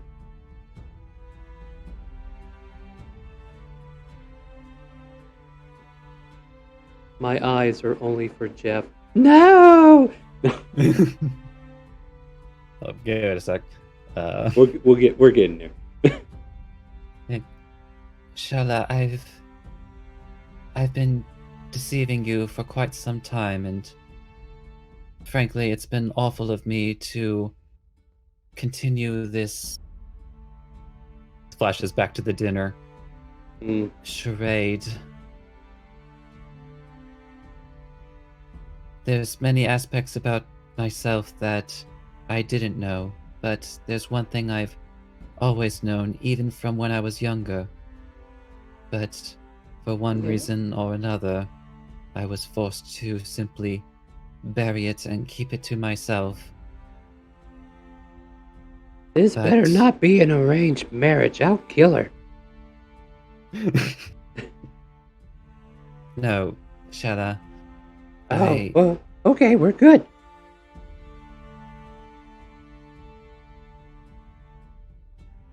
Oh, I'm not making this easy. Don't you worry. I am aware of this. Yeah, if it's gonna happen, I gotta make sure she's right there on the brink. All right, continue, please.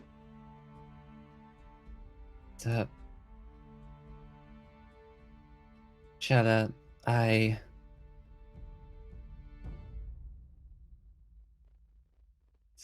I don't want to deceive you any longer, because I care for you in a way that perhaps others may not. I But mean, there is simply... I may care for you. I may care right? for many people in my life, but... Definitely. And you are an admirable woman. But there is no woman on this earth that could ever have my heart. Oh, don't worry. I want your heart inside you. I don't want it. You can keep it. You need it. But no, Shala, I... You knew that was coming. Yeah, I know. I'm almost purposefully twisting these words here. I know. Alright, it And this appears is I how need to be a we bit begin. more direct. Shala, I Mhm. simply cannot and never will love a woman. But I'm a kobold. That's different, right? Right? Wait. You are a woman kobold, Shala. Well, yeah, that's true. So, what is this? Uh, she kind of like trembles for a moment there, like she's losing her own self at the moment. Like, so where does this put us then? So, Shala, it would be wrong of me to keep you along promises of marriage and a future of such when I cannot fully devote myself to you. You don't deserve that. You don't deserve that at all. Make a You deserve persuasion to while be you're with someone continuing. who can love you wholeheartedly and without question.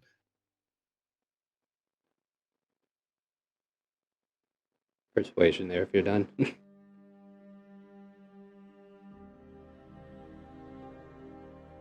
So, come on. Wow, the one time a warlock's persuasion is a little shitty.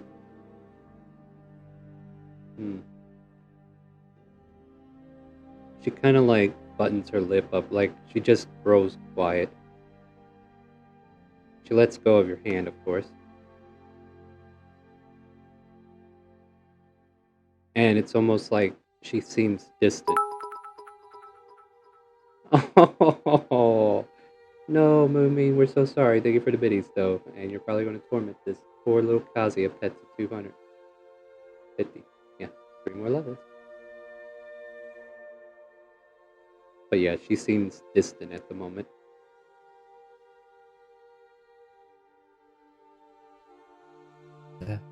I would understand if you were upset or angry with me, but I believe it would be most unkind to just keep going as if nothing was wrong. I understand. She steps off the bed that she was sitting on, kind of like pats you on the shoulder. I'm gonna go take a walk, and how do they say process this?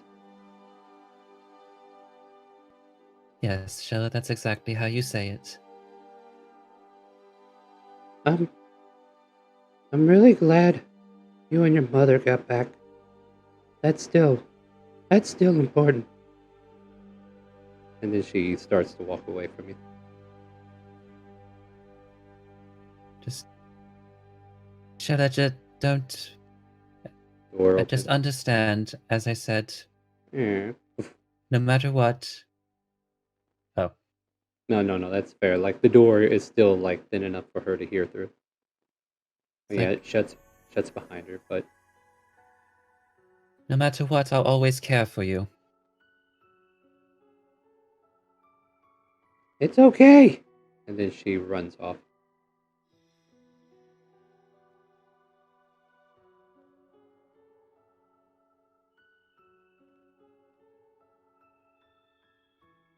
Just kind of sits back where he was,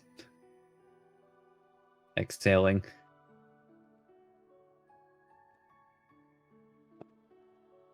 Just putting something here just in case we need it for references.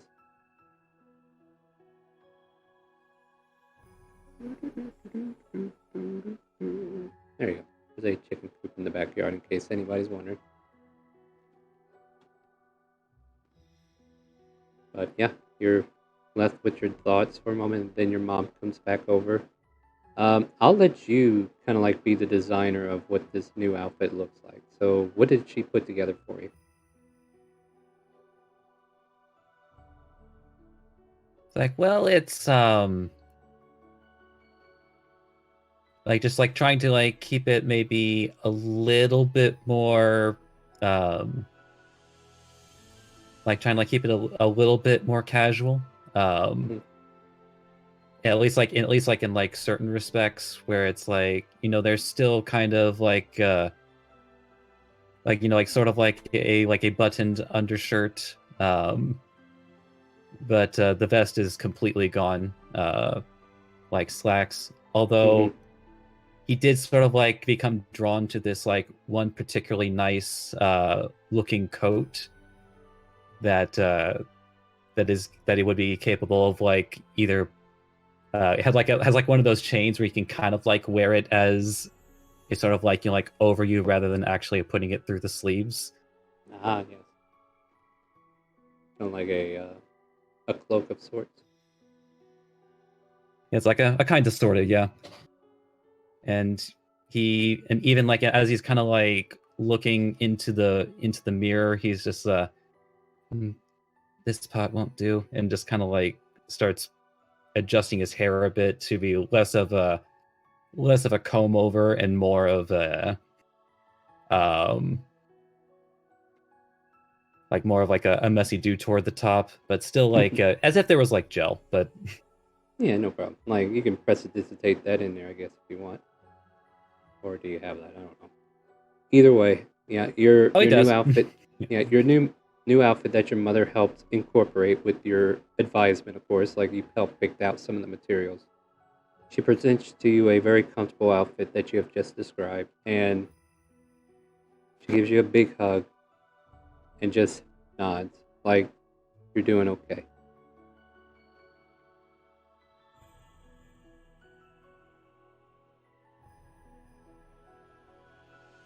he I'm over here just thinking, there is a way you can actually talk to her, right? But no, I'm aware. It's just like at least with would he have enough Okay. arcanic knowledge to know whether or not like that would work in the case of someone who is like lost their ability to speak, or Well, it's not like she never knew how. It's up to you to figure out how to work that. Like, if you want to make an Arcana check, you can, or trial and error. actually no, I think he would. I think at this point, like he would be desperate enough, and since they are kind of alone, just like I just kind of like I guess he kind of like maybe gestures her to like maybe take a seat with him. He sits down next to you. Like, try not to be surprised by this, okay? And he will like point his finger. It's just like, now try speaking, but more thinking. All right. So you sent the message, and that's what she hears in her head. Yes, that's what he precisely says. All right. My child, I mean, these are my thoughts. Are you able to hear these thoughts? He smiles. Yes, I can. She kind of like hugs you and then pulls you back.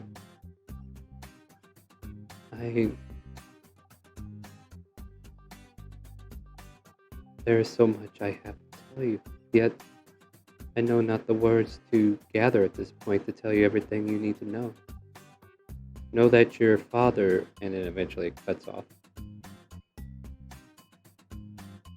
Like he, like yeah, puts his finger back up again.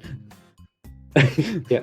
Yeah. So like you have to keep resetting the message so that like 25 word boundary keeps getting hit.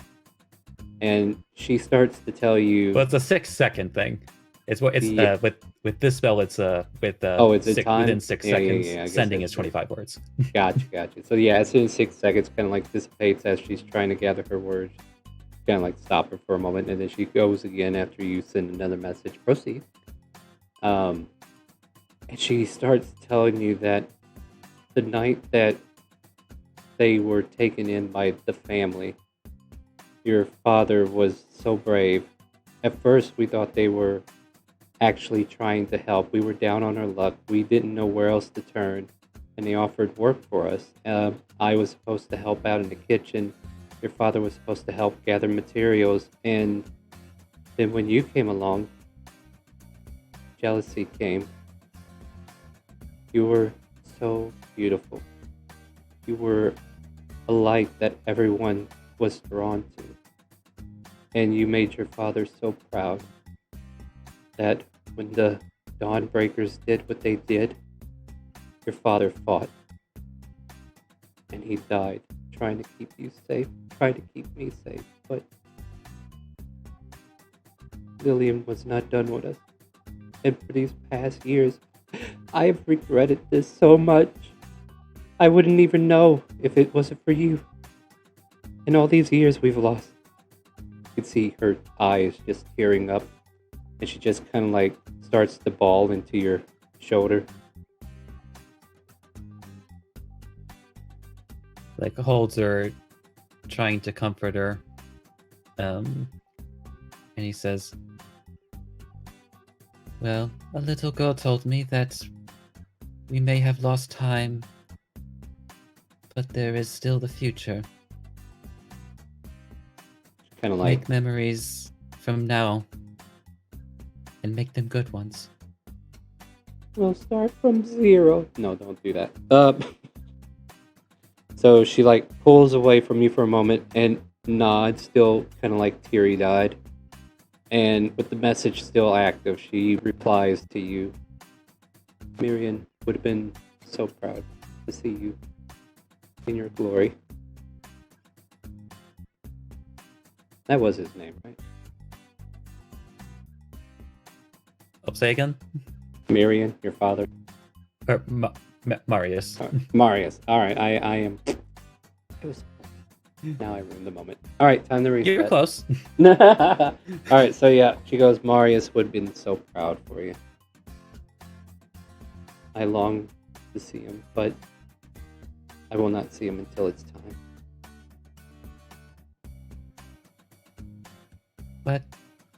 What was he like? And for the most part, the two of you spend most of the evening just retelling tales of how your father was this very naive yet trusting man. Like, he trusted people way too easily. He always saw the light in them. Like, that was his stick. He was in it. She does eventually confess to you he was an Azamar. And he just lit up the room whenever they first met. And ever since the day they got married, they couldn't see any wrong ever happening to him until they wound up here in Calvona. And then like a waking nightmare that she has just woken up from. She is husbandless, familyless, forced to work without knowing what she was working for, only to have all the clouds removed by a single act of her own begotten son who has returned to her.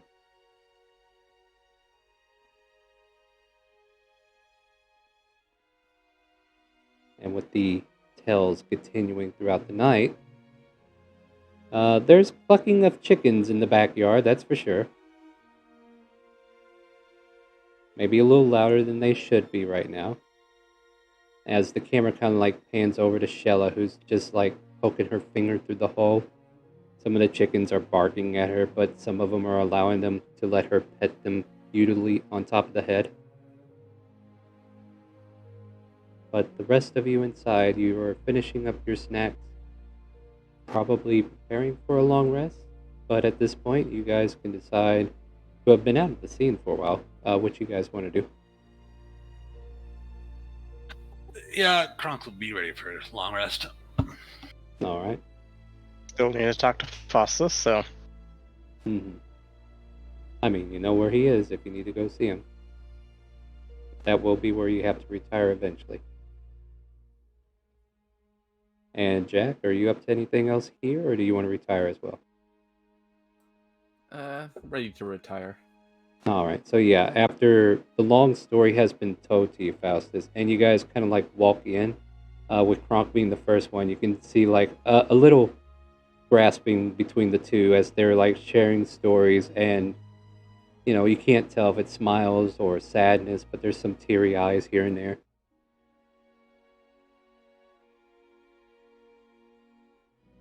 That's what you walk into, Kronk. Good evening. So, Kronk. The last message Yeah. is, I'll let you tend to your friends. He'll turn to her, like, put a hand to her cheek, like, get some rest. You've also been through a lot today. She nods and wanders over to a nearby bed that's open.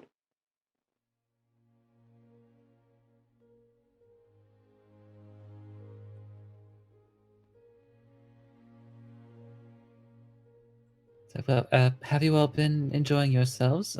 Apologies for my long departure. I was just, catching up. The greens were very fresh.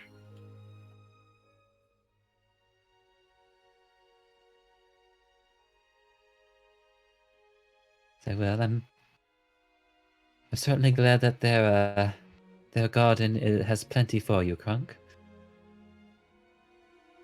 They were being very polite.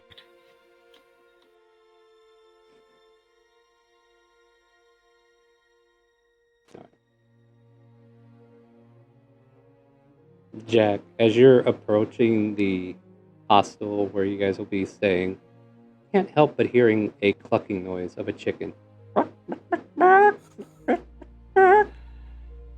You look around, you don't see a chicken anywhere.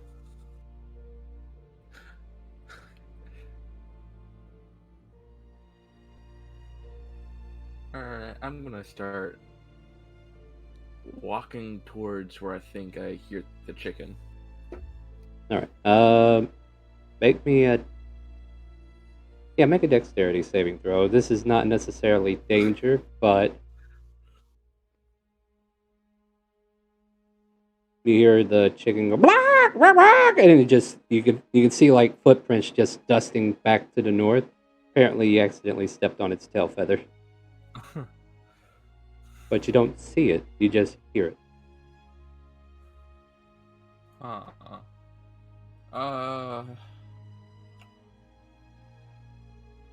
see. There. You hear in the distance, and then cage opening and putting the chicken back.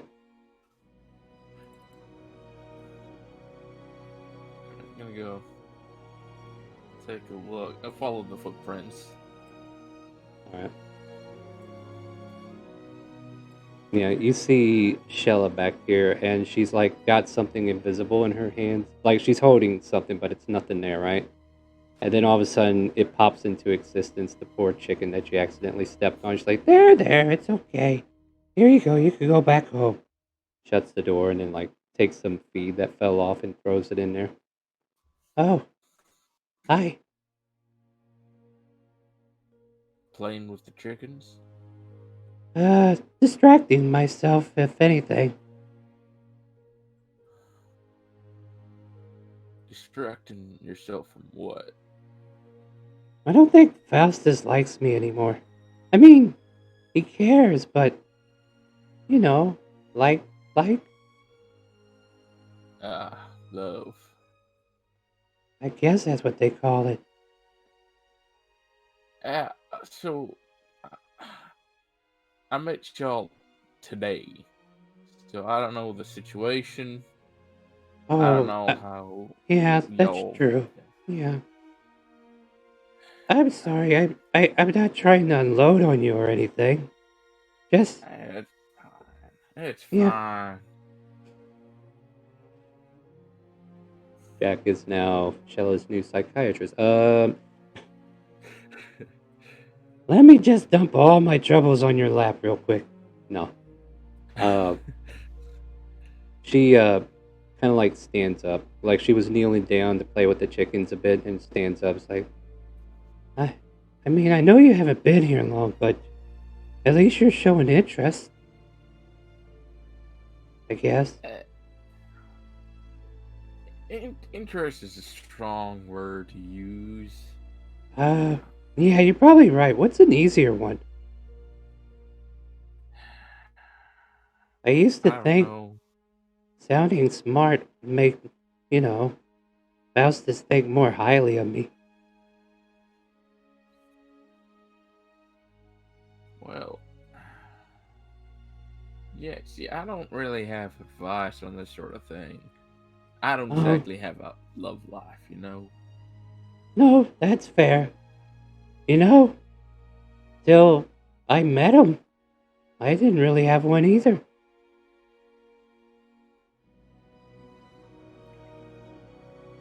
Yeah, This is so awkward for him. yeah. I'm trying so hard not to laugh. Oh no, I was sitting here wondering uh, which one of you were going to fall into the trap, and you just stepped into it first.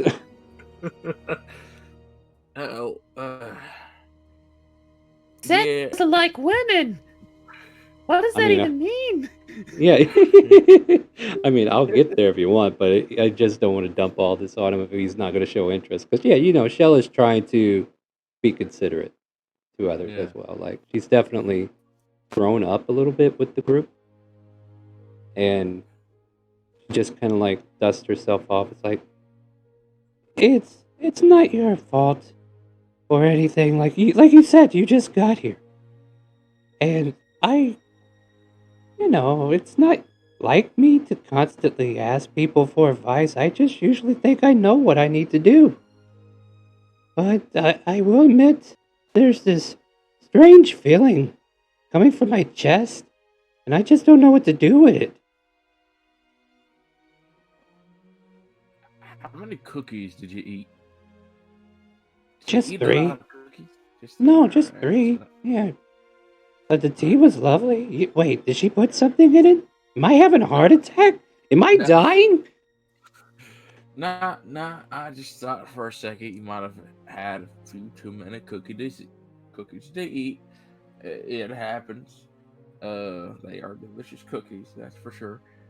Oh, yeah. Uh, They are nice people. yeah. So, did he ever like return this feeling back to you? Well, he pretty much told me he was lying. And he had to be honest with me. Which is good, right? Honesty's best policy. So they say. But, I mean, it probably would never have worked anyway, right? I'm a kobold. He's a human, right?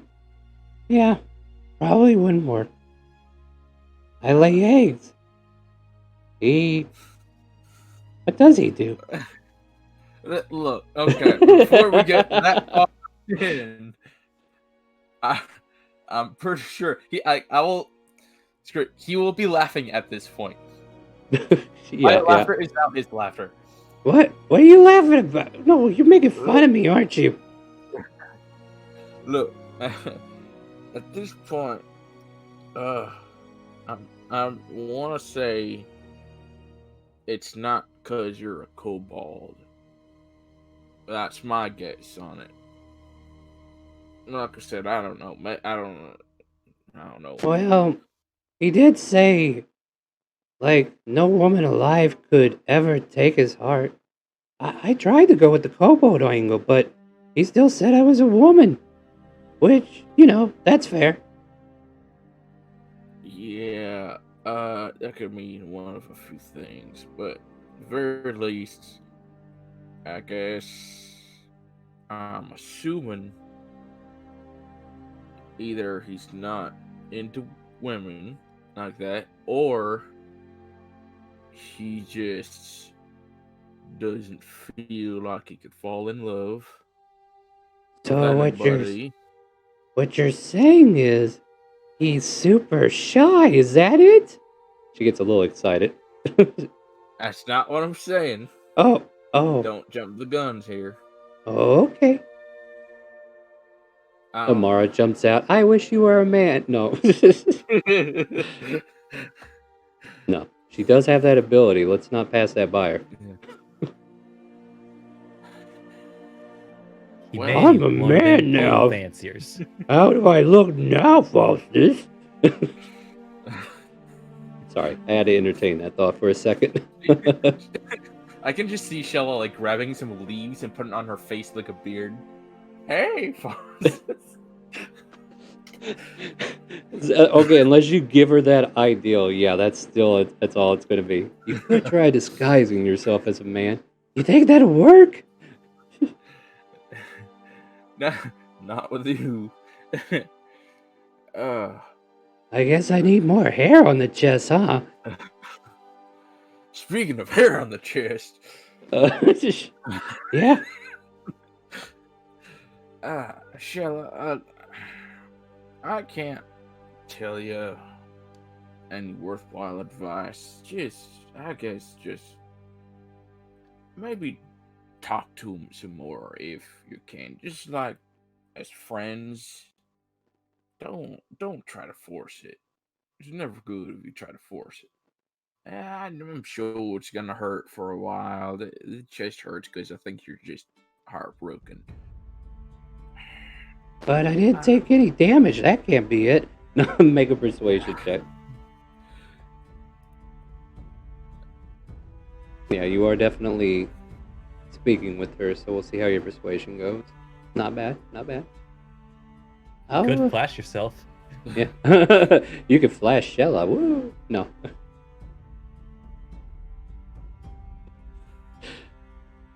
So the love passes over to somebody else. That's what happens, right? No. But no, I will say with a 14, you're able to at least get what you're saying to her, try to have her deliver it. Unlike other women who are fickle in their own mindset, like you've been delicate with her, maybe you had an experience in the past, but she seems to be taking it rather well. And for most of us men, that's alarming. Red flag. But as far as you know, it's like she's showing solidarity, or she's showing that she's going to be self-sufficient at this and try not to rely in that direction, or at least force it. You're pretty wise, you know that? I wouldn't say wise. Like I'm smart. I just failed that Fey wisdom save earlier. I wouldn't say wise. Look, I ran off into a random ass direction earlier and just. Oh, I did too. I thought it was the butterflies. Yeah, I thought I was following the road, but I nearly ran into a tree. Look, I'm more tinkering smart, like working on crafts, like little Amara. Like fixing things. Yeah, like that. Fixing things and shooting things, and I'm that kind of smart. I'm not like advice smart.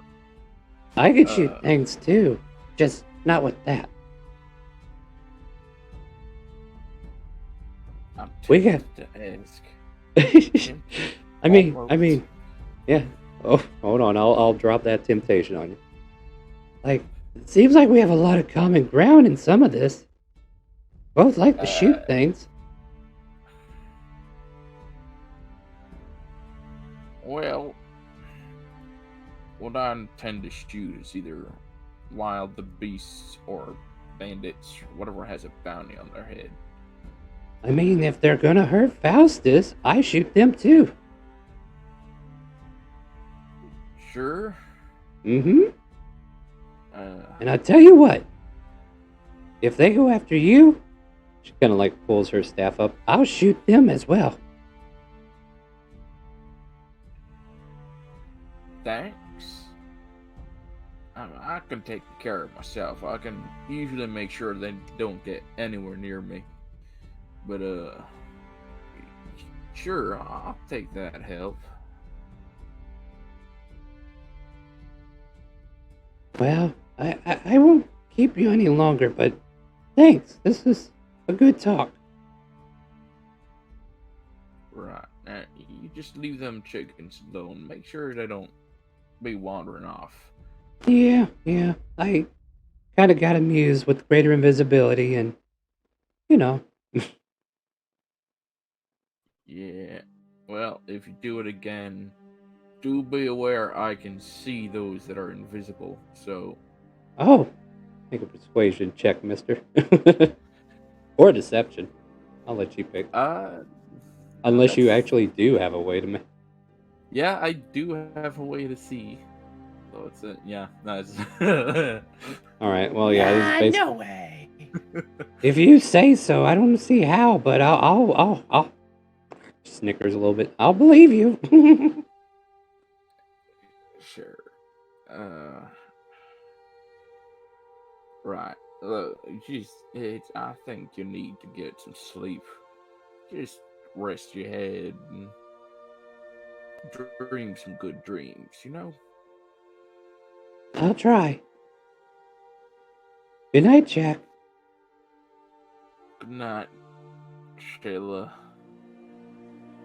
Kind of like stands up, dusts herself off, and she'll walk to the main building as if to go talk to one of the other girls. Once she leaves, Jack is like, oh, I really hope I didn't make things worse. Yeah. Did I pull a pin on a grenade? Just jump right on in. Protect everybody around you. Only one has to die. So Arthur, what were you doing this whole time? Probably watching, like, okay. Never mind, he's got this under control. And then, gonna come over here. Alright. I'll let Yeah. him set everything on fire. Not a problem. Yep. Alright, just Arthur is get the master of avoiding drama. There you go. Congratulations. Goat Star. Alright, so yeah, Arthur comes in eventually as Kronk has settled in along with Faustus in his new wardrobe.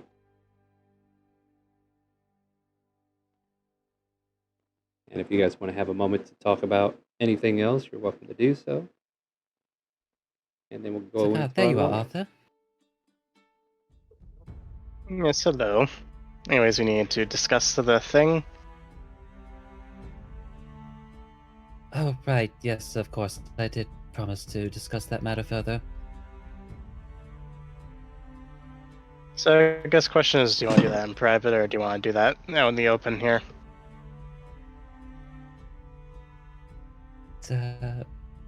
Your mom kind of like looks at you and says, kind of like motions towards the door and then to herself, if you need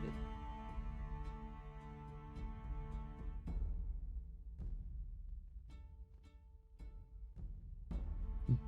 It's like, if it's a...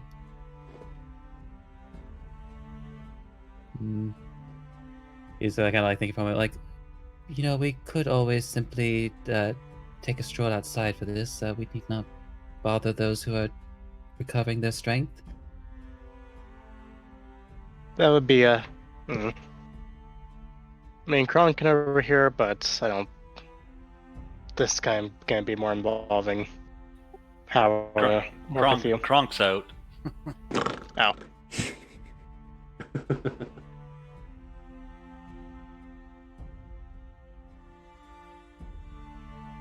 Kronk starts running in a field in cat form.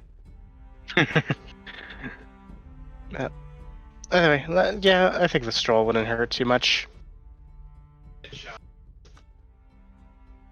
Yeah, but that's like he'll kind of like encourage his mother to keep resting and then guide Arthur out of the... Fair enough. out of the living space. Ooh. Alright. So you guys make your way outside of the respite. You can wander Yep. by the chicken coop, or you can wander out into the open field that is here down below. Wherever you want to be. It's all yours.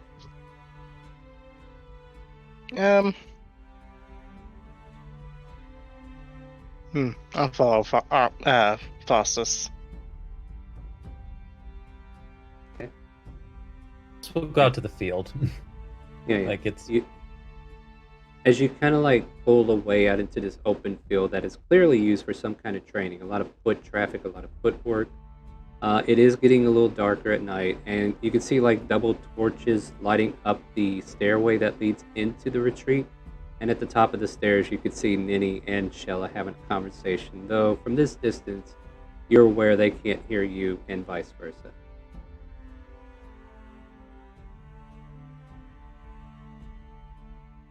so. Well, I believe we've found a sufficiently private place. Yes, I think this will work. Anyways, this could be more akin to how are we gonna? Because of course I'm just gonna say this bluntly. I won't put it past your quote-unquote mother to try and hunt us down. So Yes, I also have very little doubt that she will do whatever it takes to recover me. of course, doing a mind shielding would be the easiest route to that. As names, as Ninny. No, Ninny or Josephine, Yeah. who we're talking Alright. about. whoever mentioned the ring of shielding, Ah, ring of mind shielding, yeah, Ninny. as Ninny pointed out.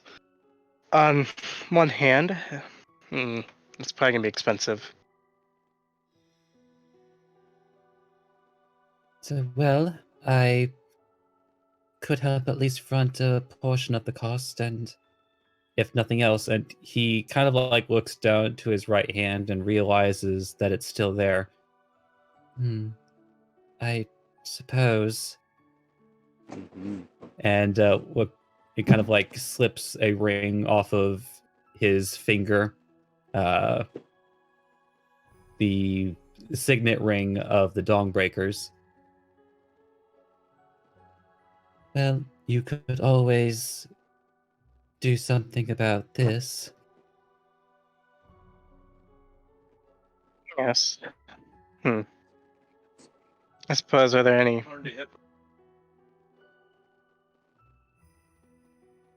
Do you by chance happen to know where we can pick up any magic items if they be there?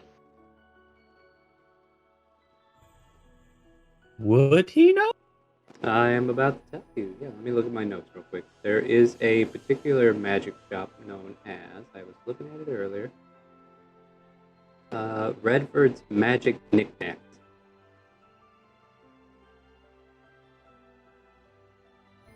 I You know, do recall a curious shop. I don't know why they said it's. I don't know why they titled it Knickknacks. It's a bit dullish, but apparently it's known for its magical items if you so wish to procure one.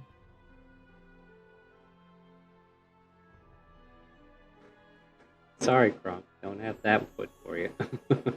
This one was already named. That'd be a good place to start. Yes, if cost becomes a concern, I should imagine that sold to the right individuals, kind of like puts emphasis on those. I imagine they would be able to find a bit of value in posing as, well, at least related to the Dawnbreakers. But Yes. I really have no use for it myself anymore, and both the ring and, now that I think about it, the name. And just kind of like palms it into your hand. He'll kind of jiggle it out in his hand a little bit, then pocket it. That'll help hopefully help front the cost. I personally need to also go pick up a few items in town, so thought of a few ideas here we could do with a bit of rope and a grappling hook. Well, whatever methods you decide to procure, so long as the ends are for the good of the others, then do what you must. I guess that comes to the next portion. I wanted to ask your opinion on the idea of using explosives. Yes, I was going to ask about that. In what fashion were you hoping to use those? Well, I would have a wagon that would trail the back just far enough that I wouldn't hit anybody else.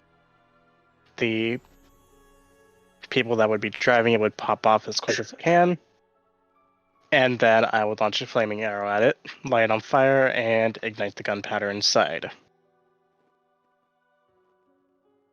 Assuming that will work. If it doesn't, well, that comes to the second problem of potentially needing to... There are some ideas here.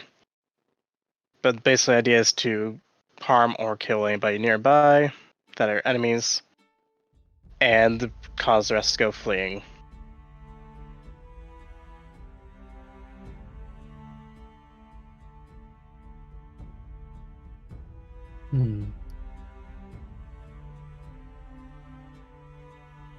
So simply the intention is to ambush them in sorts, and are there any measures for keeping them invested in the area once the trap has been sprung? Would they not try to escape? They probably will. That's when hopefully somebody with a good if we could plop up a few obstacles, that'd be good. Our first problem would be, are they proficient in the arcane? They may have found someone that is, but last I knew, no. Damn good talker, though, I will tell you that.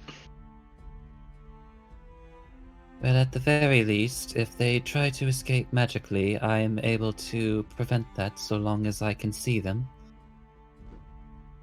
But everything else must be established beforehand, regarding preventing their escape afterward. We could probably send a few people around the sides to kind of pinch them in and either force them to run towards me or force them to run towards the road more. Although thinking about it, I am aware that Kronk is capable of moving earth at great quantities. Perhaps there is latent magical ability that would physically block any escape? Potentially. Our main goal is That first. might be a discussion with Kronk at that point, but... Yeah. There are just several aspects of this plan I might need to send a message over to Parenthia. Not Parenthia, we're in Parenthia. Over to Timor, get a few of our friends from low places over here. And from there, hopefully they can assist. Well, as far...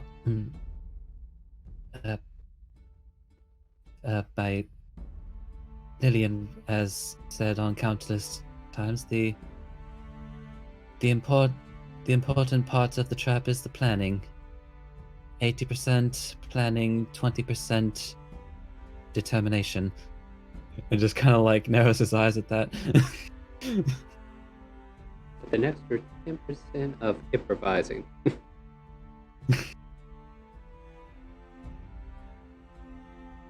Another plan. What happens if... I guess another point here is, in the event this plan goes to hell, we need a backup plan. No matter what, that tiefling is to stay alive.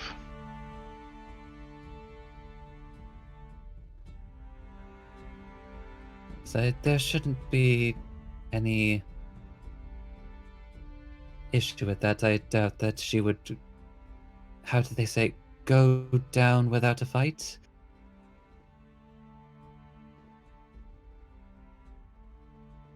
Or is it take it lying down? Yeah, I think they both both mean work. the same. You want to take it lying down? What? Anyways, no, she's slippery, so don't let her try to sweet talk you into anything, and also maybe. Trying to figure out what I've said before, but I haven't. Can't help but notice a soft glow of light from where Ninny is, as Shell is like looking at her in amazement. And you can see like what looks like 3 glows that kind of like resemble playing cards.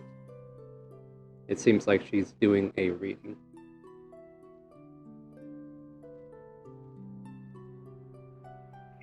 Interesting. Anyways, but for right now, first step of the plan is to get more people here. Hopefully that notice in the Adventurers Guild, wherever that is, will attract the good sorts. Hopefully no more devils. If you're looking for a shortage of devils in Perinthia, I have unfortunate news for you. I feel like there's a shortage of good help around here. Ones that won't stab you in the back or anything else like that. So, well, Jack seemed fairly enthusiastic about this particular mission at any rate. Although he seems a bit closed, but I suppose we all were at one point or another. Yeah. Give him time.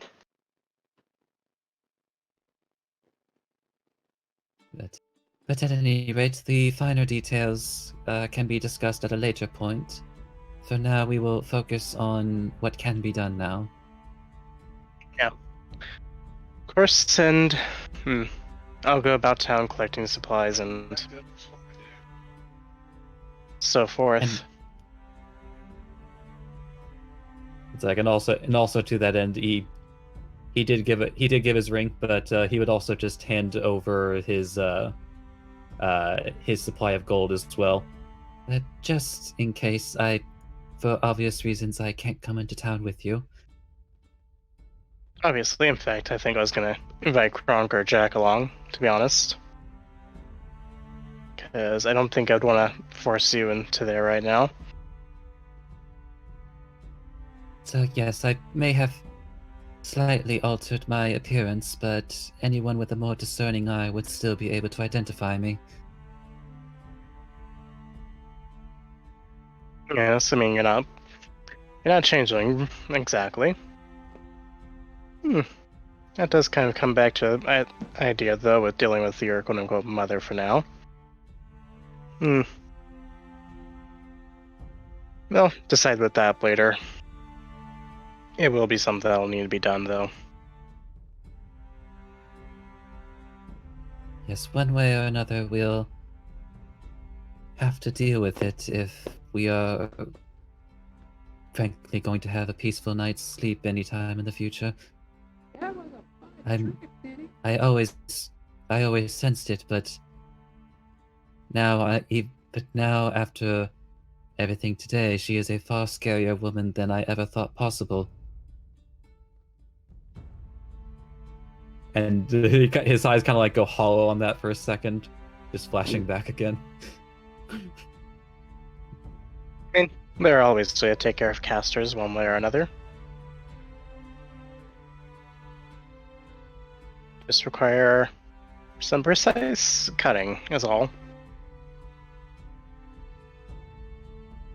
Well, then I do wish you luck in how would I say, out-tricking a trickster.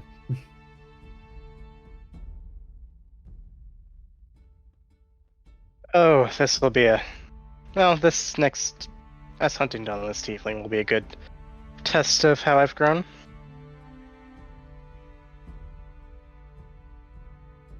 Where do you think I picked up some of my tricks? And where do you think I learned my skills of deception? Be careful.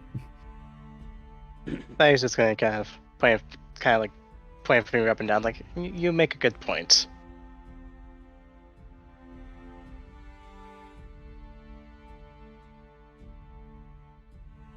At any rate, it is getting rather late. So I believe for And- now we can table the rest of this conversation for later.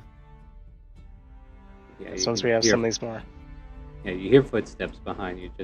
I'm sorry, I just checking on you guys, making sure you're okay. As Maria kind of like comes to check on you. Yeah. All right, actually, we're just discussing plans for future endeavors. All right, have a good night. You as well.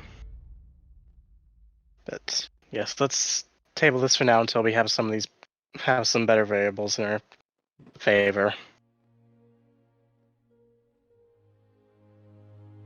Yes, and until then. All right. Although, incidentally, is Nini and or Shella still outside? There was a brief moment where there was a clap and Shella like goes, "That was a neat trick." Like you can barely hear it, but she was definitely excited. And then they just kind of like, like as you were getting to the end of your conversation, she like took her by the hand and walked her inside. So As Faustus is kind of like returning to the retreat, he will like send just like a one-word message to Nini, just a slight Thank you. That was 2 words, but okay. No, it's just kidding. She replies, "The wind of change is not always easy. And not always for one.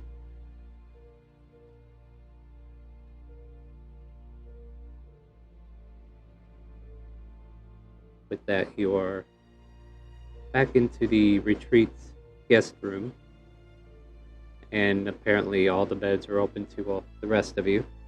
Able to go ahead and start taking a long rest, which I think most of you would be very excited to have right about now. So I will reserve the giant dragon fight I had planned for you and the Tarrasque, and I'll wait till you're fully healed, just because I think you guys are awesome. Don't worry, I'm not planning any of that. But no, you are able to go ahead and take a long rest.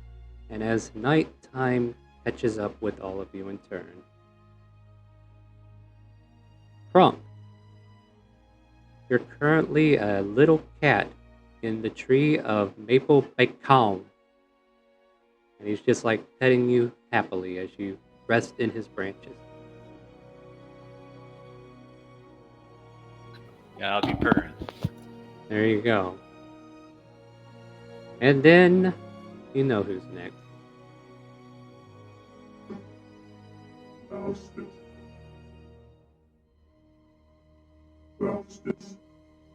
His voice echoes in your dreams now.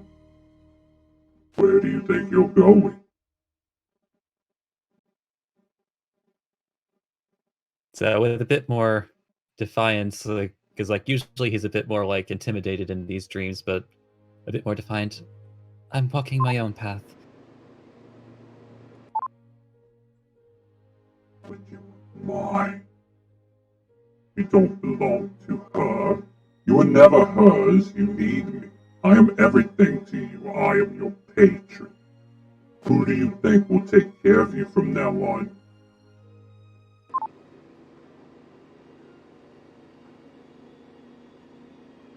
I will take care of myself. And with the assistance of those who care for me. And most of all, I will live under the light of Illumina. So as this dream had like a dark tint to it, this voice that was dark and brooding, just kind of like shallowly threatening you, all of a sudden there's this bright light that kind of like shines in your mind. And then as you keep mentioning the light, it grows brighter and brighter. It's like, you fool, no! And then eventually that darkness that kind of like had a pact with you. That whole entire thing that binded you. Even your wings that you once had that were corrupted start to grow feathers out. And then you feel like your wings just pop out on their own and reflect the light itself that has been based upon you. And then a warm hand just touches you on the shoulder. With that taken care of, I shall be your light, my child. And if anybody was like absently waking up in the middle of the night, they would notice probably like a warm glow coming from the chest of Faustus as he seems to be going through some kind of metamorphosis at this point.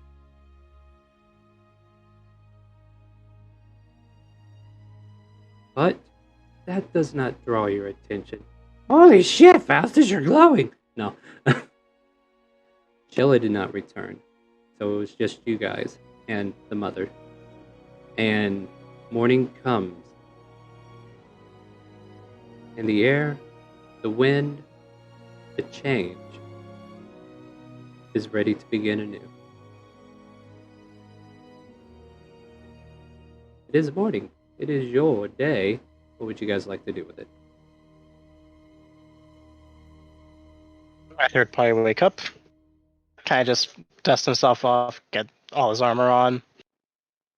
Maybe take all his weapons too and range them with a rapier, short sword. You can take that one longsword and the actual longsword and strap him to the back. And then probably look over at Faustus. As he's kind of like stretching for the morning, he seems unusually cheery this morning. Oh, good morning, Arthur. Sleep well? Yes, actually. You seem to be sleeping well as well. Slept well as well. Well, to be perfectly honest, I feel as though a great weight has been lifted off my shoulders.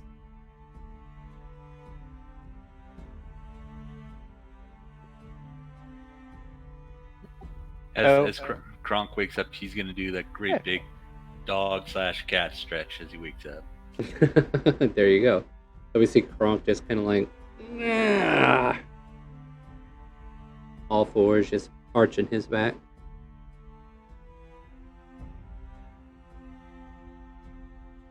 Oh, I see you're up as well, Kronk. Good morning.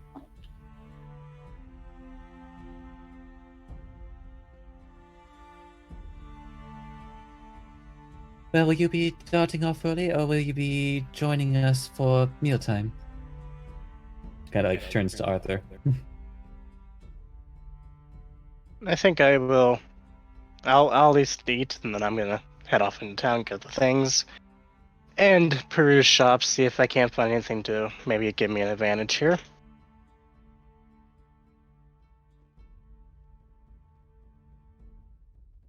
Which, of course, I will come from my own money. So I know, how much did I get from Faustus in terms of gold? He gave you Everything. He gave you, yeah, just go ahead and knock it out here. 457. But damn. That was a hefty bag. Yeah, basically adding in just plus 457. Sorry, that's Faustus, this is not mine.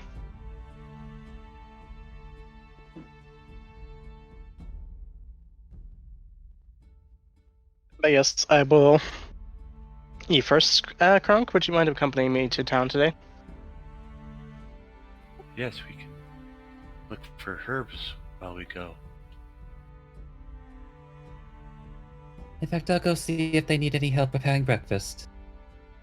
And with that, he'll kind of like quickly dress himself and make his way out the door.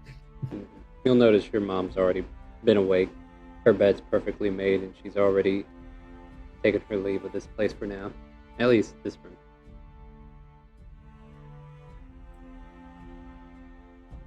Maybe a little panic fills you as you go look for her. Oh. And There she Mother? is. She was Oh. helping cook breakfast. She nods and smiles at you. And Ninny and Amara are like watching her cook as she kind of like cooks a breakfast for everybody. Ah, Faustus, welcome back. Oh, his name's Sir. not Faustus? You can hear Ninny say as if replying to somebody. Nah, Christopher, is it? Actually, yes. If you would please prefer to be by that name from now on, Your name is as you wish it. I will call you by either, but if it is a preference, then Christopher it shall be. No worries, Josephine. I will definitely make sure. And you can hear her having this absent conversation, almost like what she does with Crimsu from time to time.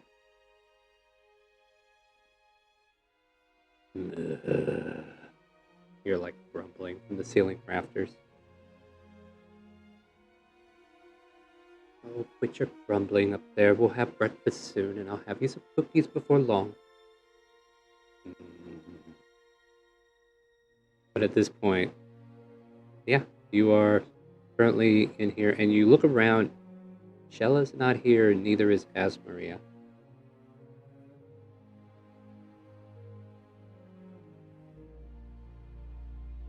Ninny, not to be concerned, but where has Shella gone off to? Oh, Asmaria's going to take her through a walk through the woods so that she doesn't affect certain things that don't need to be affected, if that makes sense. No, I completely understand your meaning. Flashback to literally yesterday. yeah. Shella did tell me that she had trouble catching one of the fireflies, and I simply took that moment to educate her a little bit about her surroundings so that she can fit in around here. As Maria's going to further that, and they seem to be getting along pretty well. Well, that's good to hear. They come back and, Faustus, I think I know what you mean, because I don't think I could actually let any man find my heart. As Maria, you're awesome. No. No, but at any rate, they are currently trolloping through the woods. Whether it's hunting or just going around educating her on certain creatures they come across. That's basically what Asmaria took upon herself today. Are the rest of your friends coming for breakfast, or? They will be. I just came a bit ahead because frankly, I just felt quite energetic this morning. I see. The change around you is definitely noticeable. Warm winds.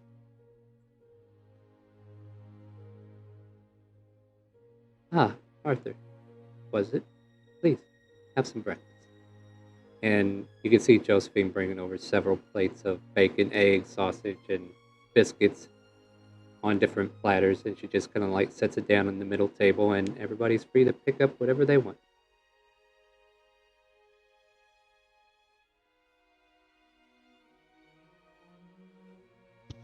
I'll probably go with a light breakfast today, since we will be. I'm assuming I'm going to be walking to town. Well, unless you know a druid that could turn into a horse.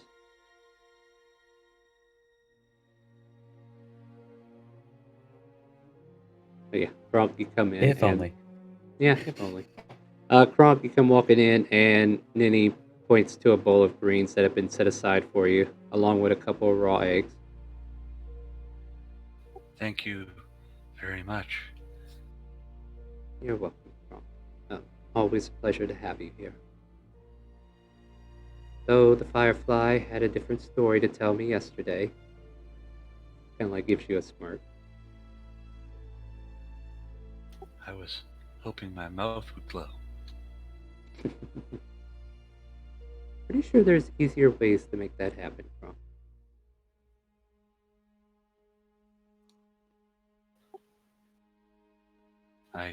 I do have a spell for that. Well, there you go. Not all is lost. Do not get me wrong, relying on nature to certain extents is definitely noble. And she kind of like stares, thinking about what happened. But yeah, I do feel that lightning bug's not going to be able to butt plug for a while.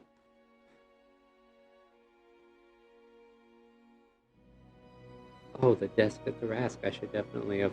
No. Should have rolled that table, huh? Alright.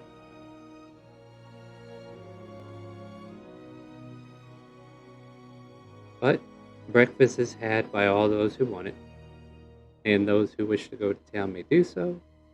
If there's anything happening at the retreat in particular, we can focus on that, or we can go right to town. What do you guys want to do? And I have nothing in particular at the retreat I would want to do right now, so. Yeah. So after the light breakfast, Arthur prepares to take his leave, probably waiting on Kronk. If I recall, you were going to go together. Yeah. Buddy system. Mhm. I would also invite Jack along. Yeah, what's Jack been up to? Sleeping in? Yeah, he is not an early riser. So yeah, about Just now waking up.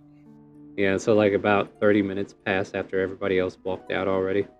Jack slowly gets up. Good. Didn't take any more stuff, I hope. He's gonna get his stuff together bit by bit, and then he's gonna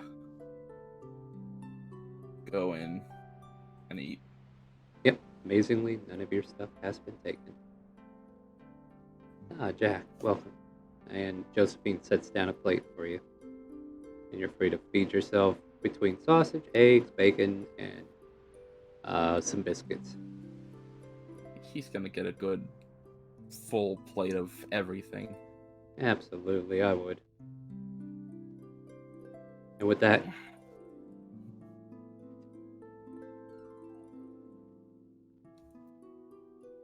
It's mighty fine breakfast you made.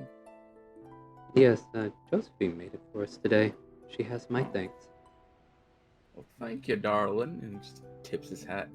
She kind of gives you a shy, if she could giggle, you think she would, but she gives you a shy smile and just smirks at you. Faustus like noticeably blushes. Or Christopher noticeably blushes. No, I have to get used to it. I mean, yeah. I mean, I'm still probably going to call you that for half the game anyway, so. With that, you are all able to finish your breakfast. And, you know, if Arthur's making the offer for Jack to come with, do you want to go with them to town or no? I'll go along with. Why not? All right. So staying at the retreat will be Christopher, Amara, and Shella, and of course the ladies. And then these three guys are heading to the town to search it out for certain things, right? So step one, you make it to the city. What's your intention? Like, where do you want to go specifically at this moment?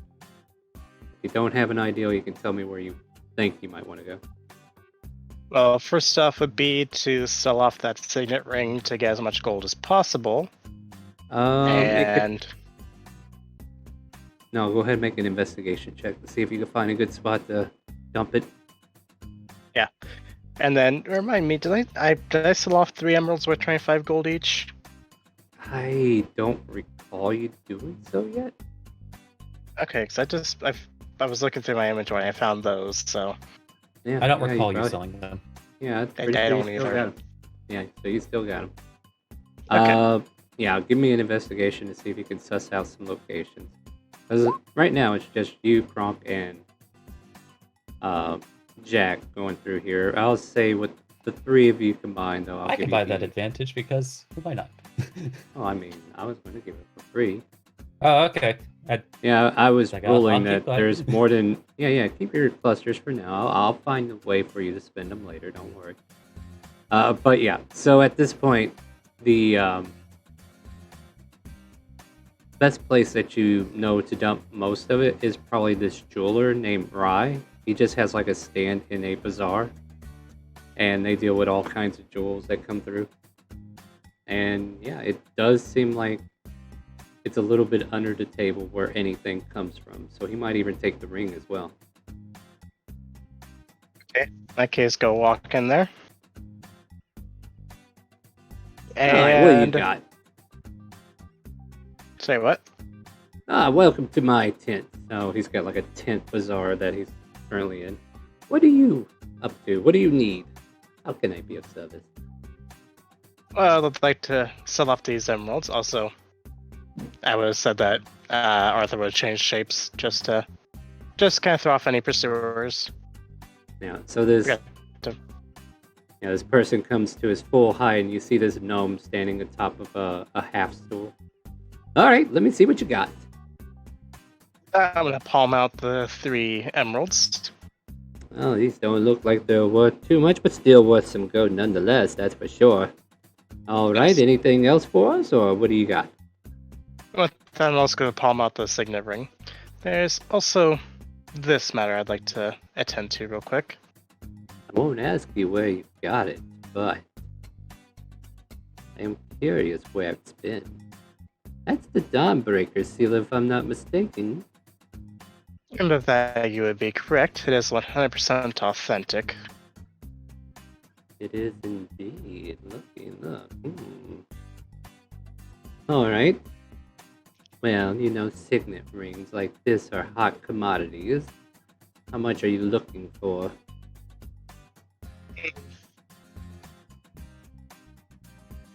Just a quick thing. Would I know how much a ring of mind shielding would run me in here? I don't think you would know offhand because supply and demand are a little bit different in Parenthia for that very particular item. So it could range anywhere from 1,000 gold to 10,000. I'd say I just won't take anything less than 2,000 gold, I'd say, is bare minimum. How much do you think this is worth?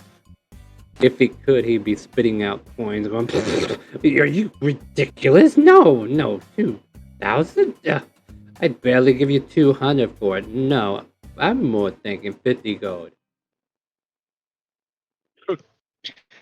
But this comes from a genuine, noble family. How much do you think it'd be worth? Yes, well, you don't see them kicking these rings around for 2 grand each. Oh, they don't even sell them at all. Meaning this is a Exactly very my rare point. commodity.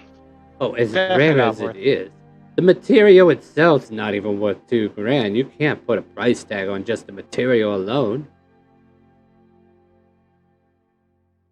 Exactly. It's priceless. So, let's go So a I bit guess lower I then. can't be buying it then. 1,000 gold? Make a persuasion.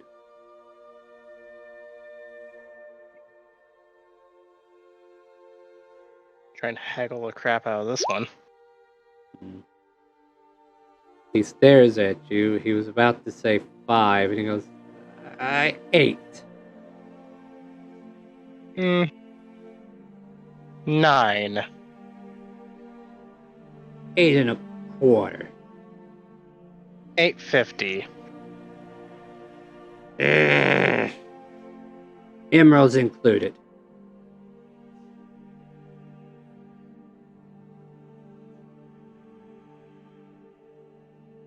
Okay, fair enough. Well then. Here you go. Pulls out 85 platinum. And then he'll take your emeralds and the signet ring. Yep, I'll make sure I remove that real quick. And sorry for hear that. I will definitely have to make sure we can unload you quickly then. Now then, if there's no other business. What? Okay. Does it look like he has any magic items on stand? He does have a lot of ornate items. Just do a general perception. See if anything catches your eye, or if he does have anything out in the open. On this particular day, not so much. Like, it looks like just pretty much standard jewelry at this point. That will be it. With that in mind, I'm going to go ahead and give him a slight bow and take my leave after getting my gold.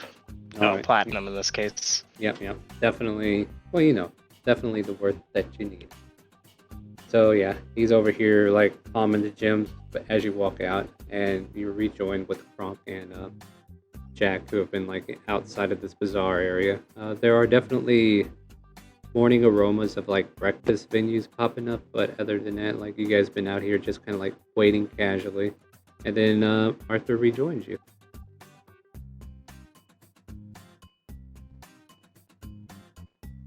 Did you ask if he had any good herbs? I mean, he was a jeweler, so I don't think he would. You know what? To be fair to you, Kronk, give me a survival as you were like walking the town. I would assume you might have wandered off the road a little bit. What are you looking for? Anything in particular? The usual stuff and anything new and exciting. Like healing tinctures type stuff. I would say you find 5 red mushrooms, which you could probably boil into healing potions if you had the tools. Thank you.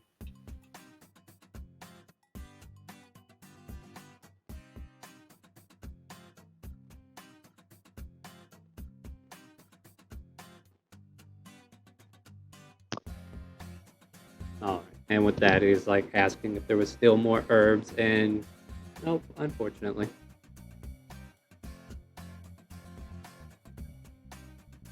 Where to do next, Arthur? Now that we got this gold, I think the next step is to get by that magic shop that Voss just mentioned. Because a ring of mind shielding for him would be a good start, and obviously I would be saying that one quietly. Right. Alright, yeah, so if you want to be quiet about it, make a stealth check, my friend. Alright, very quiet, very quiet.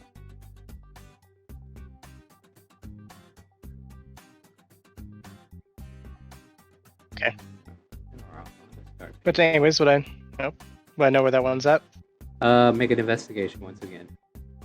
You are being helmed by 2 other people. Jack might even know a few places, so take it with advantage. Okay. Alright, 15? 15 Yeah, it is the highest.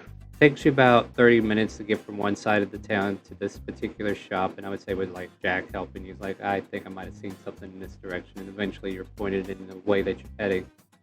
As you're passing, let's go ahead and just do a round of perception between the 3 of you, just kind of like give you a feel of what's around you. Okay. Oh, hi again. Nice. Bronk is just looking for that quest board. You can't help but notice that inside one of these windows, you could see that giant pit fiend figure you saw before, and it's talking to a very familiar face. You could see Liana in there having a conversation with them. And they seem to be talking over tea as you like walk by this place. I'm gonna quickly tap Jack on the shoulder. Yeah. I think one of our own friends. That's peculiar. You see that pit fiend too, right? Yeah. I guess he wasn't trying to hurt us or nothing. Might have That's been not. looking- Sorry. No, it's alright. I'm gonna go get a closer ear in real quick, just to determine the nature of this. Alright. So you're gonna try to stealth over there and listen, or? Stealth and eavesdrops, yep. Alright, let's do the rogue thing and stealth and eavesdrop. Okay.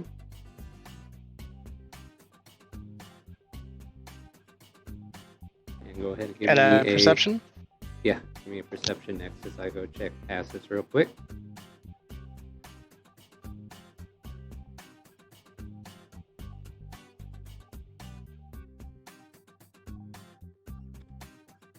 Or fast, it's too flat. Alright. So, can't help but hear through the glass this bellowing, deep voice of this devil just kind of like bellow back at Liana. No, I haven't seen your brother. It's a damn shame. He has not been around as of late. I've been quite miserable without his help, you know. You understand, correct? Well, I figure I'd ask, Alec. I know if anybody would have seen him, you would have seen him by now. Nope, no word of him yet. So, who are those friends that I've seen? Friends? Oh, you can play coy with me, girl. I know something's going on. I seen the whole entire Dawnbreaker estate just go ecstatic with the people that you've met the other day. Them, huh? Oh, you act like I don't have any connections. You know better than that, Liana. Now, you tell me, what is the business in town? Because Lady Liliana has asked me for a favor. And at this point, the conversation gets a little bit more serious. They're going to make an active perception check on you as they're like looking around for eavesdroppers and the like, you know, the thing that people usually do. So, wait, do you have a perception check? Oh, that's still pretty good.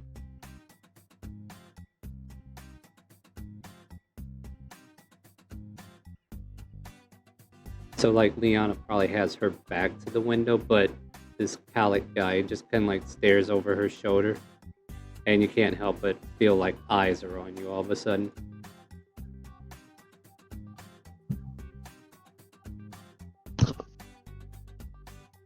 With that, I'm going to listen, and if shit starts to turn south, I am running. Alright, make a wisdom saving throw to stay there and listen.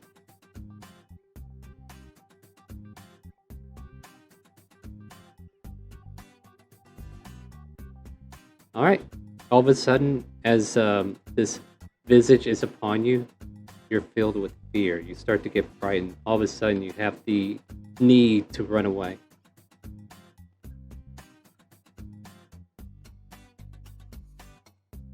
In that event, I'm gonna run. So as you guys are like off to the side, giving him his space to do it, all of a sudden you see him like lurch up in fear and just start making his way towards you. Alright. We should probably get going now. Yes, this way. Well, hold on now. What's going on? Is he friend or foe? Unknown. Let's run. Uh, He's very fearful. Very fearful. Kronk, let's get going. Okay, let us find this other store quickly. Eventually, as you get further away from the source of your fear, your breathing levels out, your control comes back, and you're able to not be frightened any further. And you eventually find the shop in Calvona, known as Redford's Magic Knickknacks. Ow. Sorry about that. That I will kind of recompose myself and walk in with the gold and platinum I have. Alright, as you enter in, you look around and you see an assortment of like, it's kind of like dressed up in a noble type attire. Like you see like armchairs around. And then for a moment you could have sworn one of them moved. And then you look around, there's a case that has like a bunch of wooden sticks in them, which, are wands, but they seem to be in like a protective case. There's like a whole side wall dedicated to scrolls, and you can see like different assortments of scroll system naming, just kind of like lined up at the top, kind of like displaying like tier 1, tier 2, to the more complex spells as it kind of like goes on. And then you see at the front of a table a drow who lifts his head up. Good evening, or morning. Oh god, I keep forgetting. Daywalkers and all. Please, come on in. I'll go up to the counter. Good morning, sir. Would you by chance happen to have anything known as a ring of mind shielding? Ring of shielding of mind, you say? A mind of shields that needs to be ringed.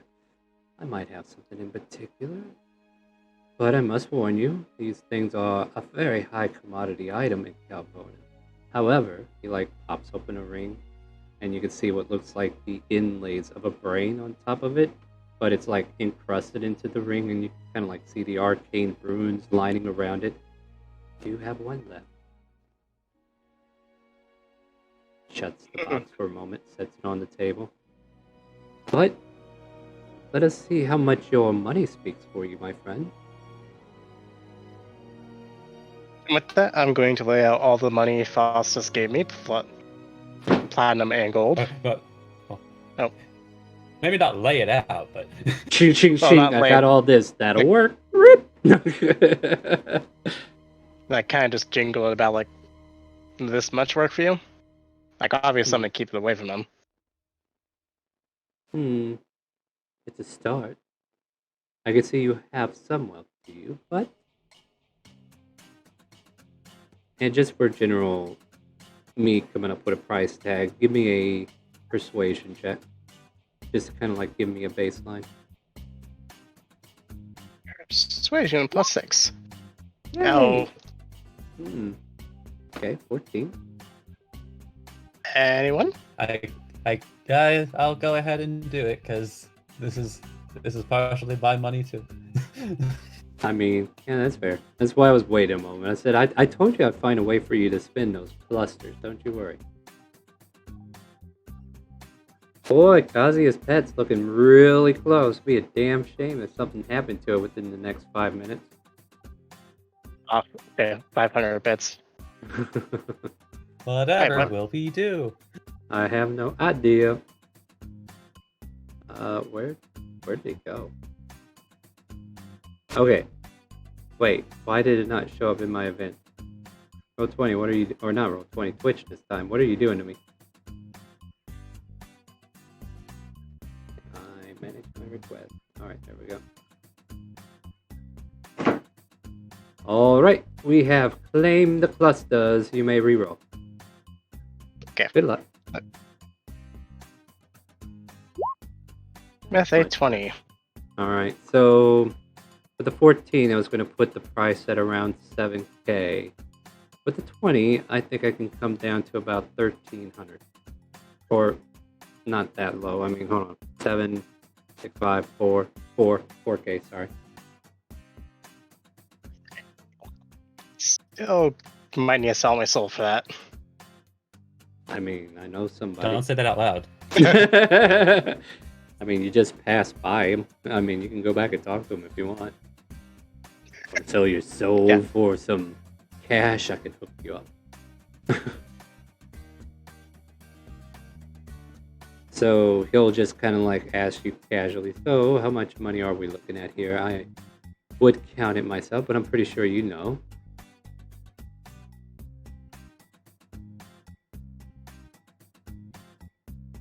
Yeah, I'm just quickly trying to convert this up. So that's about 850 gold plus 471, I believe. 457. Now, like I said, this is a baseline for me to work with. Yeah, Should be so far 1330 or something. 1307. Oh No. yeah. Plus, nope. Oh, you go ahead. I was gonna say I'm also gonna throw in all my silver, just equaling out to 40 divided by 10. Our next episode, Arthur goes, all right, we got to rob a bank. There's just no way around it. Yeah, we're gonna rob this store. let's just rob them. It'll be fine. I mean, I already had that idea, but okay. That will equal Oh. out to 1,321. All right. So yeah, so the conversation begins, and like I said, that was just a baseline for me to kind of like give you what the face value price is. So it's going to be like he goes, well, this ring usually sells for 4K very easily. I don't see why I would sell it for any less. What is your turtle friend doing over there by the? Like, Gronk, are you doing anything in particular? Is there anything you might find interesting? Maybe the chair you thought moved? No, I haven't noticed anything yet, but Alright. Just checking. Oh well, back to our business here. So as you can see, 4K is very acceptable for this price, but I don't see 4K on the table. Yes, but would you maybe sell it to less for who it's going to? I mean, it is I going see- to one of the okay. most powerful families here. I do apologize, I got a family emergency real quick. I'll be right back. Okay.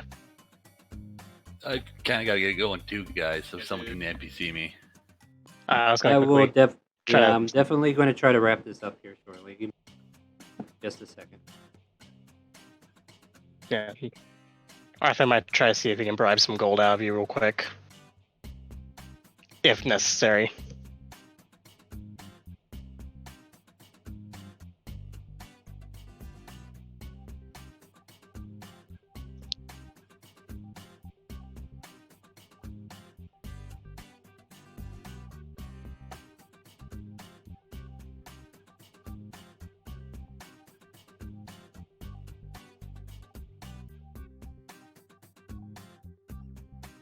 So how everybody doing tonight?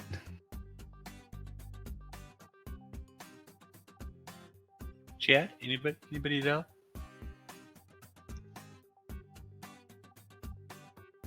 I'm just thinking maybe we can negotiate how we could get this shopkeep maybe to lower the price if we offer a date with a lovely little kobold lady. There you go. That's thinking outside the box. Oh, you know what? We'll make that a mission for next week. I really do apologize, but I really wanted to give us a moment to kind of like shine into this bit, but life calls, unfortunately. So we'll go ahead and end it there. Yeah, perfect plan, right? All right, so join us again next week, 7 p.m. Central, where we come back to this lovely story arc that we have been having little to no fighting. Thank God, I guess, after that one fight, right? And we'll come back and see how this pans out. Join us Wednesdays for Curse of Strahd. That's our next session coming up. Look forward to seeing what those guys have in store. And then join us on Friday, 5 p.m. Central for Open Roleplay. So if you want to come play D&D with us, and you want to play with these guys, like some of these guys come by on Fridays, you're welcome to join us. ! RP in Twitch chat to find out the link. ! Discord to join our Discord. And if you like to play with us on Sunday at 12 p.m., we have our sub-only campaign. So subscribe to the Twitch channel. Join us on Discord. Link your Discord to Twitch, and you get to join the sub-only campaign. All right, I think that's the end of my announcements, other than December 12th. Join us for our fundraiser for St. Jude. And with that, my friends, say goodnight to Twitch and Facebook. Good night. Good night. Not. I will try to find someone to raid, so stay put. And do you hear the calling?